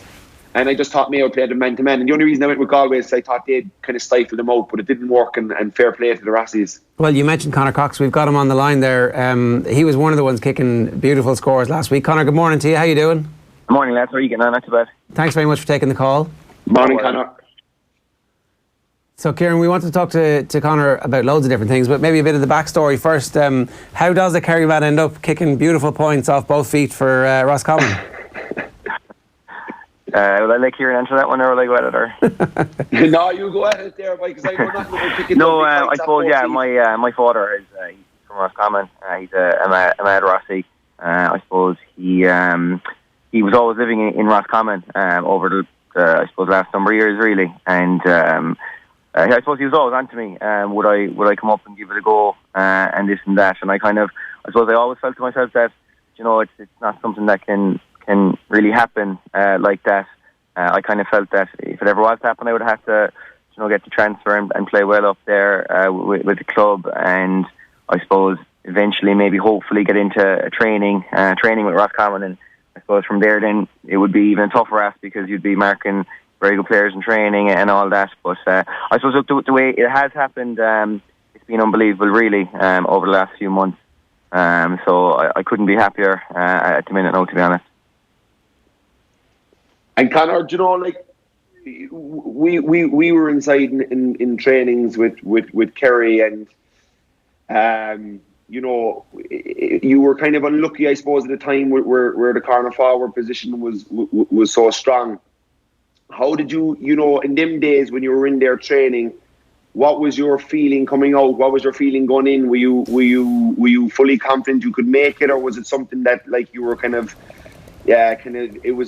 you were younger as well at the time, obviously. Where was your head at when you were in with Kerry in those early days? Yeah, I suppose first off, I was to be honest, in there, Kieran, I really enjoyed it. It was very competitive, but I suppose it was competitive for everyone. I suppose there were times I was happy driving out of training and thinking I did well today, and I suppose there was times coming out of training maybe you're not so happy, like every, I think, inter-county player, because it is so competitive. But I think the one thing that I could maybe take from the days that I was training with Kerry is just the enjoyment that I got out of it. And I suppose the way I look at it is that was great enjoyment for me. But I mean, I really enjoy training with the Listowel Emmets too. I really enjoy training with Field Rangers. So I think maybe just as long as I'm playing football, I'm just very happy. So look, it didn't work out with Kerry for one reason or another. But the fact that I'm with Roscommon now and back playing competitive football, really, really enjoying it as well, as much. You don't look like somebody who has any regrets about what happened with Kerry, because it's working out so well with Roscommon. Was it a difficult move when you were kind of finally making that decision to go, okay, right, I'm going to throw my lot in with Roscommon? Was there any looking backwards to say, well, actually, maybe I should just give it one more chance, or had you kind of decided, no, that part of my life is finished and I need to look forward? Well, I think the pressure that was coming from my father now kind of made that decision a lot easier. He kind of basically just said that, look, we'll just give it a year. If things work, they work.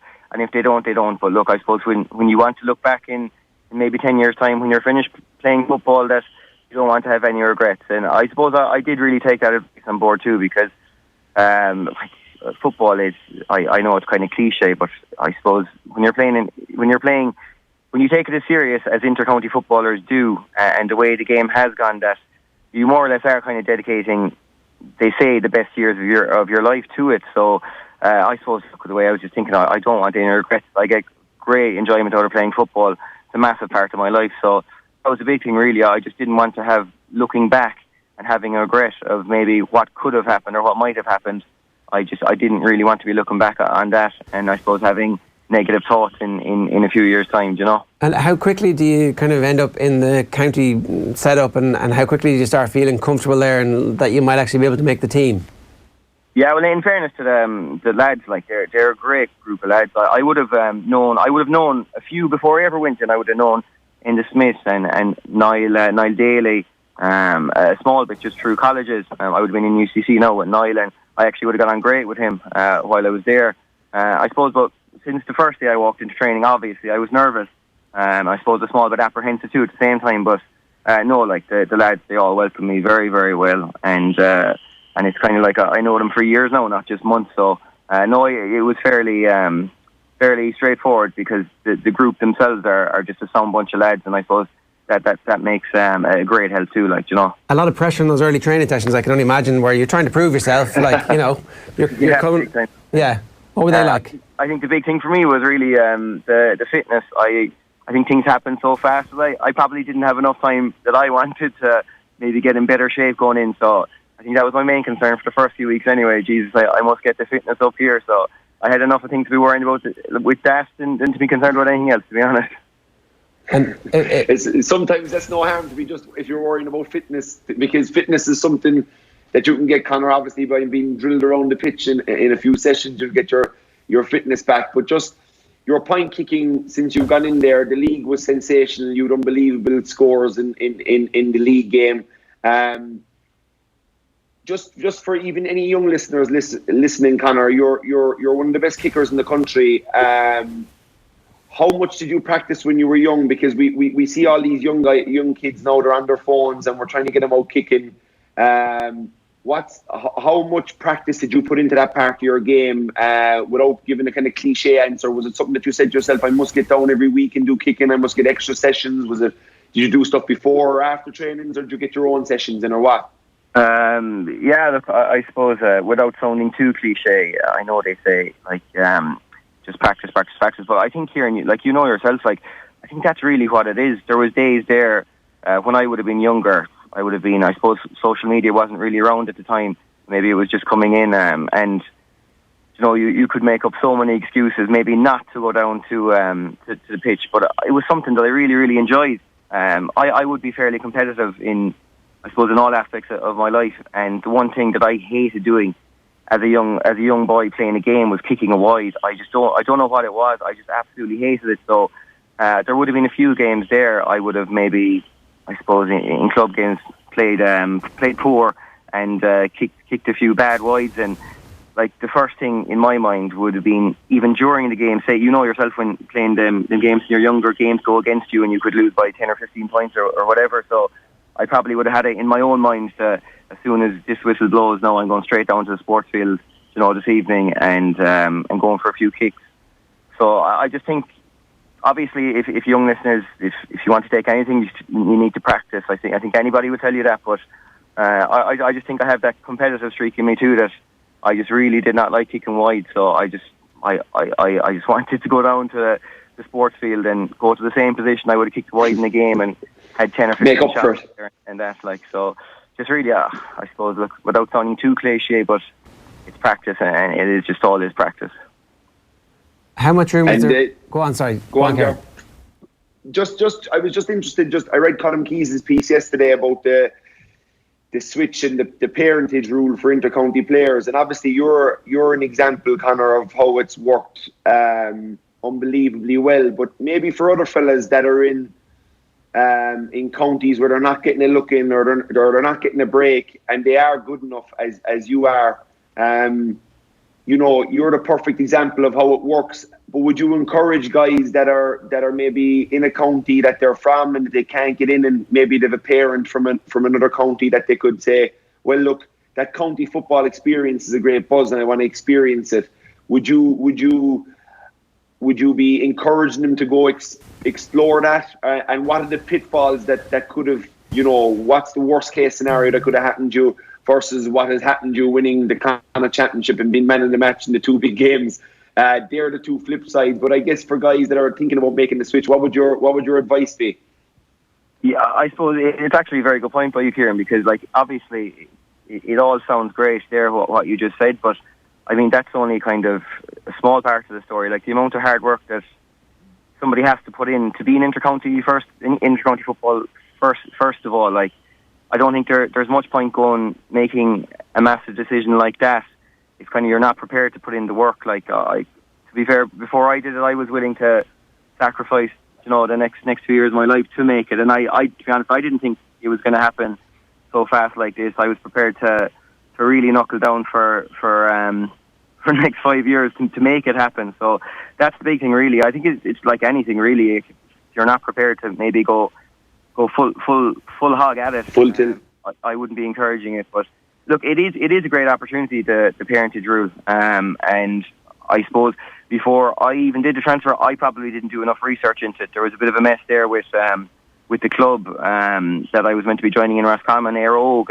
and my own club, Listowel. But in fairness to both clubs, they both understood that it basically, look, it was just the rules that I suppose I hadn't done enough research anyway personally, and from I can't really speak on behalf of anybody else, but That was just one thing that. But you'd encourage other guys to that if they want to get the buzz that you've got in the last, and the unbelievable days you've had so far in the Roscommon jersey, would you be telling fellas go for it if you want to play?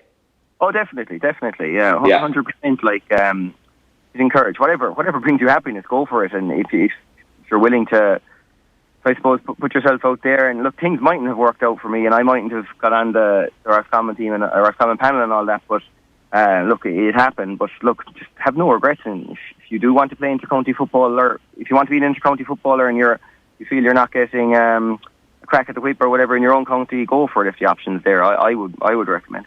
And are you prepared for this to change your life? Because Carlo Dwyer, obviously a county man of the two of you lads, is a cult hero in Kildare football, and he lives in Kildare now, and he's embedded in Kildare football culture. And I just wonder, are you ready for something similar as well, for that part of the next part of your life outside of football, to be stitched into Roscommon? Oh yeah, well I'm currently working now in Kerry-cum-Roscommon with Core Systems. So I'm very, very happy in that role. I'm delighted Philip Martin gave me the opportunity to come on board. So I'm delighted now, over the moon. I'm there with the last about 6 weeks. I'm really enjoying it, and I think it's a career that I think I can get on well with, and I'm really looking forward to it too. Yeah, so it is a big lifestyle choice as well. It's not just moving for football reasons, but obviously that's hugely important as well. You have to go for it, and you have to embrace your new surroundings. Yeah, exactly. That's it. And in fairness to all the Rossies up here, they're all very, very nice people. Like there's never really any negative talk from even when we weren't going so well in the league. We got relegated. Like there was still great hope up here. And as a group of players and management, I'm sure we were very, very disappointed with the relegation from the league. But no, in fairness to all the people, like they're all still looking forward to the championship, and I suppose they had great hope for it. So look, I mean, there's that just, I suppose, sums up as people, that they're positive people in general, that they wouldn't really be too negative, if you get me. Yeah. Connor, how was the crack after the game, Connor, the last day? I want to get to the banter after the game, and your visit to that famous barber there. What's his name? Paddy Joe. Yeah. No, the crack. Paddy Joe. Yeah, Paddy Joe. So I think that in 2017, when they last won it, that they made a trip into him too. So we said to ourselves that we'd have to bring the cup back into him. My first time meeting him was the Wednesday before the game. Myself and Ronan Daly just went for a swim in the Abbey, and he was in there, and he came over and introduced himself. And Jesus, he's an awful sound fella at all. He was telling us that he came up with the name the Rossies, apparently. He was delighted. He said that the Rossies are, on behalf of 65,000 people, he gave them the name, so he was delighted with that. And no, in fairness, he's a great character, and I mean, when you see the joy that brings him, bringing the cup into him, I mean, it's all worth it. I presume you free haircuts for life. Do you have free championship haircuts for life? I don't know about that. We must still talk about that. Come on, Paddy Joe, get out the clippers, give the boys free championship haircuts. Good stuff, Connor. Best of luck with everything. Thanks a million for joining us this morning. Thanks, Connor. Good man. No matter. Thanks so much, lad. Cheers. All right. Is there still more to come from him? He seems like he's nowhere near his peak just yet. He's actually just getting better and better and better, and so there's loads more.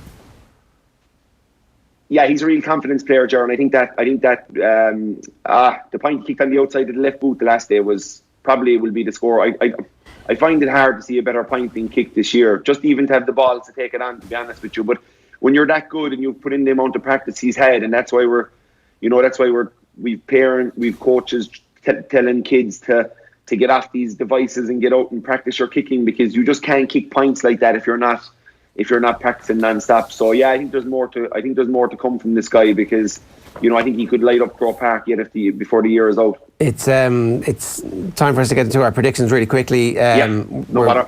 So will Kerry cover the spread? Do Mayo win / cover the spread? It's Kerry is 6 points, Mayo is 6 points, Dublin are 12 points against Meath, and Monaghan are 2-point favourites against Armagh. Let's start with Kerry. Kerry are going to beat Cork, and they're going to beat them handy, right? That's what you're going to tell me here, right? Yeah, I think they'll cover that spread. I don't think they'll do. I think Cork are in a slightly better position than they were last year, as in just coming into the game, just from the confidence they would have got of how well they played and how well they moved up front against Limerick. So they'll be in a better position. So, but I still see Kerry just about covering that spread. I see Mayo covering it as well, to be honest. What did you say the Dublin spread was? 12 points. Yeah. The Meath are too proud for that, I'd say. But again, it all depends on the start. But the bookies don't often get it wrong with I think Meath will do better than that. I think Meath will do better. I think it's a big day for the county. I think their fans have to come out in massive numbers to Croke Park. Whatever about the Dubs not showing up, I think the Meath crowd have to get behind their team and go in there and just support them from the start. It's a Leinster final. It's a big day out, and if their team are to have any chance of putting in a performance, they need a lot of proud Royals in the crowd, because it's a big one. So they'll maybe Dublin by 11. Yeah, I think the Dubs are going to win, but I think they'll ease up, and so it'll be 9-10 points that they'll win by. Yeah. I'm not sure about Kerry covering the spread. I think Cork are going to get inside that. I think Down are going to get inside 6 points against Mayo, and I think. Hold on, Ger. This is supposed to work the other way around. I'm supposed to be giving the Kerry lines, and you're supposed to be doing it the other way around. Kerry are holding their powder all the way through to this year's semi-final. That's when we're going to finally see them fully emerge. And for what it's worth, I think Antrim are definitely going to give Kildare their fill of it in Belfast, in Carrigan Park. That's a game now, Ger, that might sum up what we were talking about Parnell Park earlier on. I think that Antrim, that's going to be a really intimidating place to go. So yeah, they'll give that a good rattle. And the last one, Monaghan against Armagh. I think Armagh are a good shout to win this, actually. Well, I'm going to go against that. Monaghan will be so disappointed after their Cavan performance that they'll be hurting the last few weeks. They're going to be really training hard, working hard, and I think they'll show maybe how I think they'll show up and show that their early season form was a bit of a blip, and that they're now back to make a tilt at the Super 8s. Kieran, shot clock is over for this week. We'll see you again next week. Thanks a million. In the books. Thanks, Ger. Another one in the books, as he says. We're going to get the lads in. We're going to preview the Royal Ascot Gold Cup. We're going to bring you today's sports news, and Owen will make his triumphant return after this. Join Bruce Betting now for a risk-free first bet up to €100. That's right. New Irish accounts can enjoy a risk-free first bet up to €100. So if your first bet loses, we'll refund your stake with a free bet. Now that's giving you more. Bruce Betting. In store, online, and now on your phone. T's and C's apply. Please gamble responsibly. See dunlewy.net. The Sport Ireland campus in Blanchardstown is the home of Irish sport, not just for Irish athletes, but for you and the community. So if you or your kids want to get fit or get into sport, then check us out. Learn to swim, dive, or even tumble in gymnastics. Join our Tone Zone gym with our 50-metre pool, or try our innovative pay-as-you-go fitness classes. Run our indoor track, book a soccer, basketball, or badminton court. There are so many ways to get active. Find out more at nationalsportscampus.ie. Now we're back. The lads are here, as you can see. Phil, hello. Well, nice. All good, yeah. Tom, how are you? Yeah, good. Gold Cup Day? Gold Cup Day at Ascot. It's pretty much the feature of the week. They really hang their hat in this. So, look, Stradivarius is kind of the man for this, and he's looking to kind of make a bit of history first horse since Yates to go and do it back to back. So tell us about the Gold Cup, the distance. What type of horses are these? These are stayers, which are pretty unique. It's pretty much the only kind of 2.5 mile flat race of this standard on the calendar. This is the peak. Stradivarius is unbeaten since 2017. He went through the entire programme last year without defeat. He was 5 out of 5. Lots of horses have come to this race with lofty reputations and had their colours lowered. Yes, he's won this race last year, which is obviously ideal. He's a previous winner at the Royal Meeting as well. He won the Queen's Vase, although it was too much. I'm not sure how do we pronounce it now? No, correct. Yeah, absolutely. That's okay. You've changed his pronunciation. I hope you're proud. Yeah, of course I am. Yeah. It was Vase yesterday. Vase, was it? No way. It was definitely Vase. But look, Stradivarius is the absolute class act in this. Look, he's won his last 6 out of 6, but this is probably the deepest renewal of this race in quite some time. Multiple winners. They used to be kind of common, not anymore. Yates is the last one. He won 4 between 2006 and 2009 for Aidan O'Brien. Lots of sort of attempted since, including Aidan O'Brien's stable star Order St George a couple of years ago, the Queen's Estimate. And is this the biggest race Stradivarius will be in all year? Like, yes, yeah, it's part of the Stayer series as well, so it's like £1 million bonus if you can go and win this, the Lonsdale Cup and the Goodwood Cup as well. So as well as the £283,000 on offer for the impoverished Nielsen family. They will get a £1 million bonus as well that they won last year too. Nice work if you can get it. In the rain yesterday, Frankie Dettori was... Yeah, it was all about Frankie yesterday. The rain very much kind of destroyed proceedings from a spectacle point of view, from a punting point of view as well. I think I'm a personal record, I think 0 from 12 on my Twitter, so it's quite impressive in its inadequacy. But yeah, look, Frankie was the man yesterday. He was brilliant on Crystal Ocean. He was superb in the first as well. The rain really destroyed things just from a kind of form analysis point of view, because, you know, Ascot, they're relentless with the press releases, so they're out. Oh, the going has changed. It's good to soft. You know, make sure you come along in your finery. And then, like, it bucketed rain for the day. It was probably heavy by the end of proceedings. And poor Willie McCreary's horse didn't get out of the stalls in the first. It didn't even get out of the stalls. So that was probably one of my highlights of the day from a punting point of view, because at least I got my money back. So there was a bit of uncertainty whether or not. Look, in that scenario, it's at the bookmaker's discretion. It tends to be a situation where the more publicity-hungry bookmakers would always be straight out. The smaller ones have to follow course, and then the ones that don't are generally the bigger British firms who'd be quite traditional in that sort of approach, but generally punters would have got their cash back. I mean, I'm reluctant to ask here, Tom, but do you have any tips for today? Do you know what? I'm just going to flag some stories. Look, you would think that Stradivarius, another friend of the show, by the way, Jack Davidson, who was on a couple of weeks ago on Friday Night Racing, he has his first Royal Ascot runner today in the shape of Fresnel. She runs in the Ribblesdale Stakes, ridden by Gary Halpin, also a friend of the show. His first ride at Royal Ascot. So they're actually 33-1, but she does have a squeak. Like, she's by Sea the Stars, who's obviously a superstar stallion, and her great grandmother won this race as well. So she's not without a squeak. Fresnel, that, like I say, for a friend of the show. Joseph O'Brien could improve his record at the festival this week as well. Just watch out for a horse called Buckhurst in the 305, and if he wins, back Constantinople in the last. Okay, round about 9-2. Yeah. Okay. Phil, how are you? Very well. I'm looking forward to Cork City and Rangers, the Turner's Cross. That's how well I am. What has to happen for that to happen? Okay, well, Cork will have to get by Progress Niedergorn of Luxembourg or Cardiff Met, so it's going to be Progress. And Progress Niedergorn actually beat Rangers a couple of seasons ago in the Europa League. As for Rangers, well, they have to play the winners of Pristina of Kosovo or St Joseph's from Gibraltar. So Rangers are going to go through.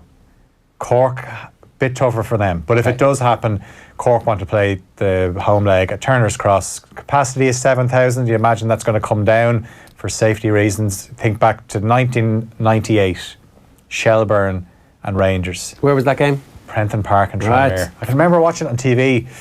And did Shelburne go 2-0 up? They did, yeah. Well, I definitely remember them going ahead. Yeah. In the leg, anyway. It's 4 game? 7-3. Right. 7-3 on aggregate. Then you go back to the 80s. The UEFA Cup, Rangers went to Dalymount Park and Bows beat them 3-2, but Rangers ended up going through 4-3 in aggregate first round, but there was a lot of issues on and off the pitch in that game. So what was on the pitch? Well, it spilled onto the pitch. Right, okay, right. In terms of the crowd, but yeah, you'd wonder how a Cork City and Rangers game would go. Yeah. And you throw in Stephen Gerrard as well, the publicity. You know, a lot of Liverpool fans in Cork. Yeah. Everyone wants to come out and have a look. Yeah. I mean, maybe they should not have it. Maybe the 2 legs should be played at neutral venues. Yeah. Play both legs at Anfield. Yeah, they have to get over that. Look, it's one of those things. We'll see what happens if it does happen. If they actually do both progress to the second qualifying round. Or else it should just be able to go ahead. It's just a football game these days. Yeah. That's what you'd like to happen. Yeah, I mean, yeah. Sometimes we need to live in the real world too, though. Yeah. There might be some trouble. Yeah, possibly. Well, Scotland are out of the Women's World Cup. They needed to beat Argentina to have any chance of reaching the last 16. It was all going pretty well. 3-0 up 16 minutes to go. Argentina get a couple of goals back and then they're awarded a penalty in injury time. That was saved by Lee Alexander, but she was off her line. VAR was consulted and had to be retaken. Argentina scored to make it 3-3. Did you get booked for that? You get booked for it, yeah. So that's it there, look. She's still got one foot on it. Do you have to have The both ball feet? is pretty much Yeah, her on the heel. six Look at her heel. Her right heel. Yeah, it's not on the line, so there's no part of her foot touching the line. It's marginal, and you're thinking this is going to ruin the game, but the goalkeepers know that this is the rule now. This rule has come in, and we saw it in France, Nigeria the other night. I watched the Brazil-Italy game. Martha got the penalty, but the referee went up to the Italian keeper before the penalty, basically said, see the line, have to touch it. That's what you do. If your foot is not touching it, it'll be taken again. Martha scored. Like, a penalty is an advantage for the attacking team. That's what it's meant to be. Yeah, it's fair enough. So, news coming through from the Times that the Premier League won't be using VAR for the goalkeeper's position during penalties. It's going to be left to the on-field officials. which means not do what you like. Yeah. And Kieran Cunningham actually tweeted a slow-mo of Packy Bonner's save from the 1990 World Cup. Yeah, against way Timofte. off it. Is he way off it? I think VAR would have pulled it back. But you think back to the 2005 Champions League final. Dudek is practically... Look at him there. He's practically on top of Pirlo there. Come on, Dudek. And I actually remember the ITV commentary that night. It was Tilsley and Townsend. And Andy Townsend even scoffs at it. Even Andy Townsend.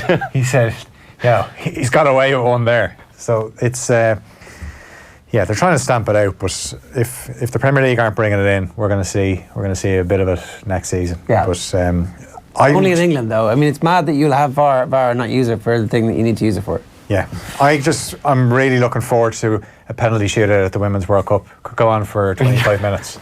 It's going to be. But England are in the last 16. 2-0 win over Japan. So 3 wins from 3 for Phil Neville's side. The group stage comes to a close tonight at 5 o'clock in Group E. European champions, the Netherlands, face Canada. Cameroon take on New Zealand. And at 8 o'clock, defending champions USA have their toughest test so far. They play Sweden, who knocked them out of the Olympics in Rio 3 years ago, and Thailand take on Chile. Those games at 8 o'clock. Lionel Messi scored a penalty to salvage a 1-1 draw for Argentina against Paraguay last night at the Copa America. Paraguay actually missed a penalty to win that game. So Argentina have 1 point from 2 games. They're bottom of the table with 1 game remaining. They play Qatar, who lost 1-0 to Colombia. Shamrock Rovers are set to sign UCD winger Neil Farrugia. The Irish Independent claims that Farrugia has opted for Rovers ahead of several English clubs because he wants to continue with his degree at UCD. He's doing a degree in biomedical science. He's got 600 points in the leaving. Yeah, not bad. He also, remember, he was on trial at Manchester City as well. So, and he was impressive from what I've seen of him for Stephen Kenny's under-21s. Plenty of golf today. Paul Dunn, Gavin Moynihan, Michael Hoey all in the field for the BMW International Open that's already underway in Munich. Italy's Andrea Pavan is off to a flyer, leads in 5 under. Hoey is 1 over after 2. Dunn and Moynihan go out later. Padraic Harrington and Seamus Power are in action later at the Travellers' Championship on the PGA Tour. And Leona Maguire and Stephanie Meadow will tee it up at the Women's US PGA Championship, which is at Hazeltine. All right. The 2016 Ryder Cup when Darren Clark brought the European team there, and they got walloped by the Americans by 17 points to 11. Was it like the most one-sided one in recent? It's a bad one, yeah. That was the one when Alan Shipnock wrote that piece saying Europe will never win the Ryder Cup ever again. Did he? And then what happened last year, Alan?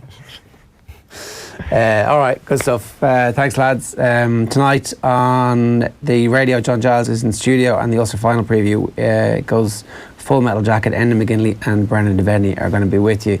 Some people might be unfamiliar with this, Phil, but at the weekend we had a triathlon where you and me were on a team, and Owen was on the other team. What team were you on, Owen? The losers team. Sorry, I don't know. Average Joes. You were Globo Jim. I was Average Joes. They were team 1, but we obviously replaced them. Yeah. We've got the belt now, kiddo. Oh, sorry.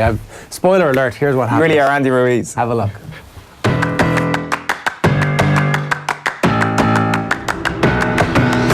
Alright, we said we were sharing lazy kicks here at Off the Ball, and we're going to do the Boland's BMW Triathlon here at Dunmore East, and that's exactly June 15th. Why we're here, we've just registered. Everybody's feeling a bit nervous. It all basically comes down to Owen Sheehan. He is the key to all this. Yeah. If he doesn't build up a big lead, I've been on the cough bottle all night, which may or may not have extreme performance enhancement benefits, so we'll see how that goes later on. This is the first time we've stood in our 2 collective teams, actually. Yeah. And now I'm making them slight favourites.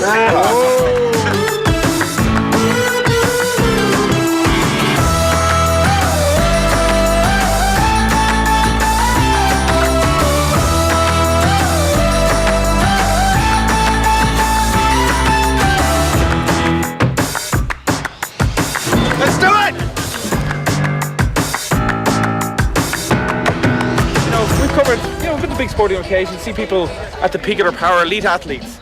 I've never seen anyone as nervous in my life as Owen Sheehan has been for the last 24 hours.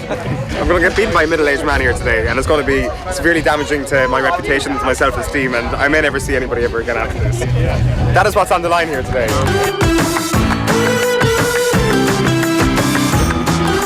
Give us a talk, buddy. Now you want to do that. Go on, Owen. Where's the camera? You're on camera. How was that? That was the I need a minute.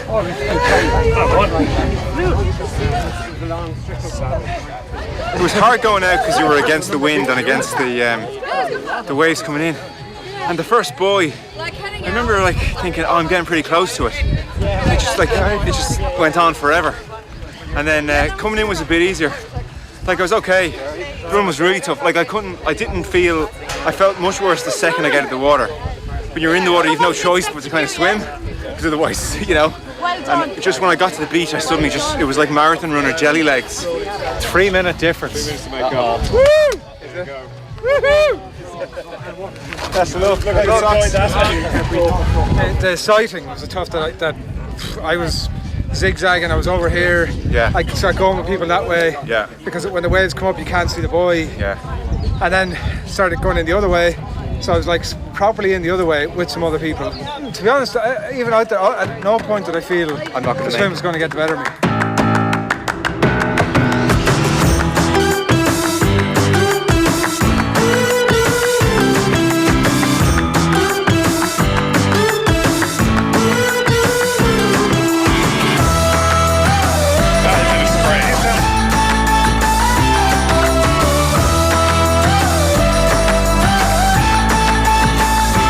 On my own, I would have been fine with that. Then this fella passed me out and passed about 40 people out. Joe came in dying, and then Adrian came in just 2 minutes behind him. So at that point, it was game on. Yeah, with 800 people. I'm sorry to all my fans out there for letting you down.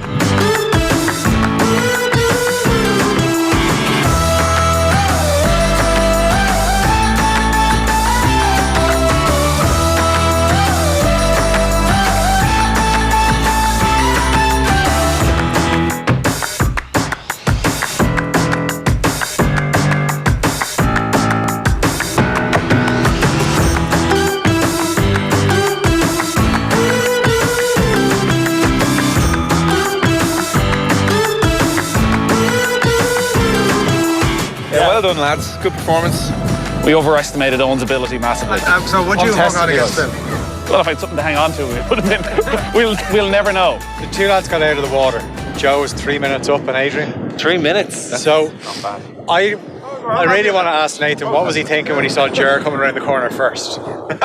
That is a disgrace. Listen, I think this is the first time we've actually ever followed through on an athletic endeavour on off the ball. So what was it? You insisted at one point that we should all put €100 down for charity. Yes, that yes, he the did. I losing just team remembered. would pay €100. Oh, big man strikes again. Were you guys even aware of this? No. Well, talk to Oshie was sitting in studio, and the look in his face at the time should have made me realise what was to come. I told you. I wasn't ready for that cycle. I apologise to my family, as I've already done. I apologise to all my supporters. I've let you all down. Anybody who put money on me today, I know there was a sizable black market going, and I apologise to all my fellow dopers. It clearly doesn't work to be on the cough bottle going into this race. So sorry to you all. Everybody who wrote on that whiteboard, I want a word with every single one of you. You're all idiots. Don't ever set Ger up for something like that again. It's your fault, not mine. Nothing has underlined more that we're not proper triathletes in this conversation, because everybody else here is incredibly supportive of each other and urges each other on. And when I was slowing down, there was a couple of people go on, little nudge in the back, and when people were struggling, you could tell they were talking to them and trying to get them up for the last couple of kilometres. Not us. Not us. Maybe that's where the problem was. Yeah, especially going up the hill. Come on, keep going. It's like, we've actually only just started. God, that guy looks fresh. I was like, yeah. Thanks for the encouragement. The swim really took it out of me. I'm still recovering from the swim. The way we've done this, it's not actually that hard to do. No. It really didn't take that much out of us to. You just have to go out and do a little bit of practice. Your arse may never recover is the one thing you would say. Age is catching up with me. I realised that The last run I did was 5 years ago. A lot has changed in those 5 years. I feel your pain. I hate when age catches up on you. It's such a terrible thing. Well, what are you going to be like me? Age did catch up to you and pass you by. I think next year we need to do musical chairs, and we just need to swap disciplines. I don't know if I'm ever going to be able to run. That's Well, you've got run or swim to pick from. What would you do if we did it next year? Run. I'd love to do the swim again. Cycle.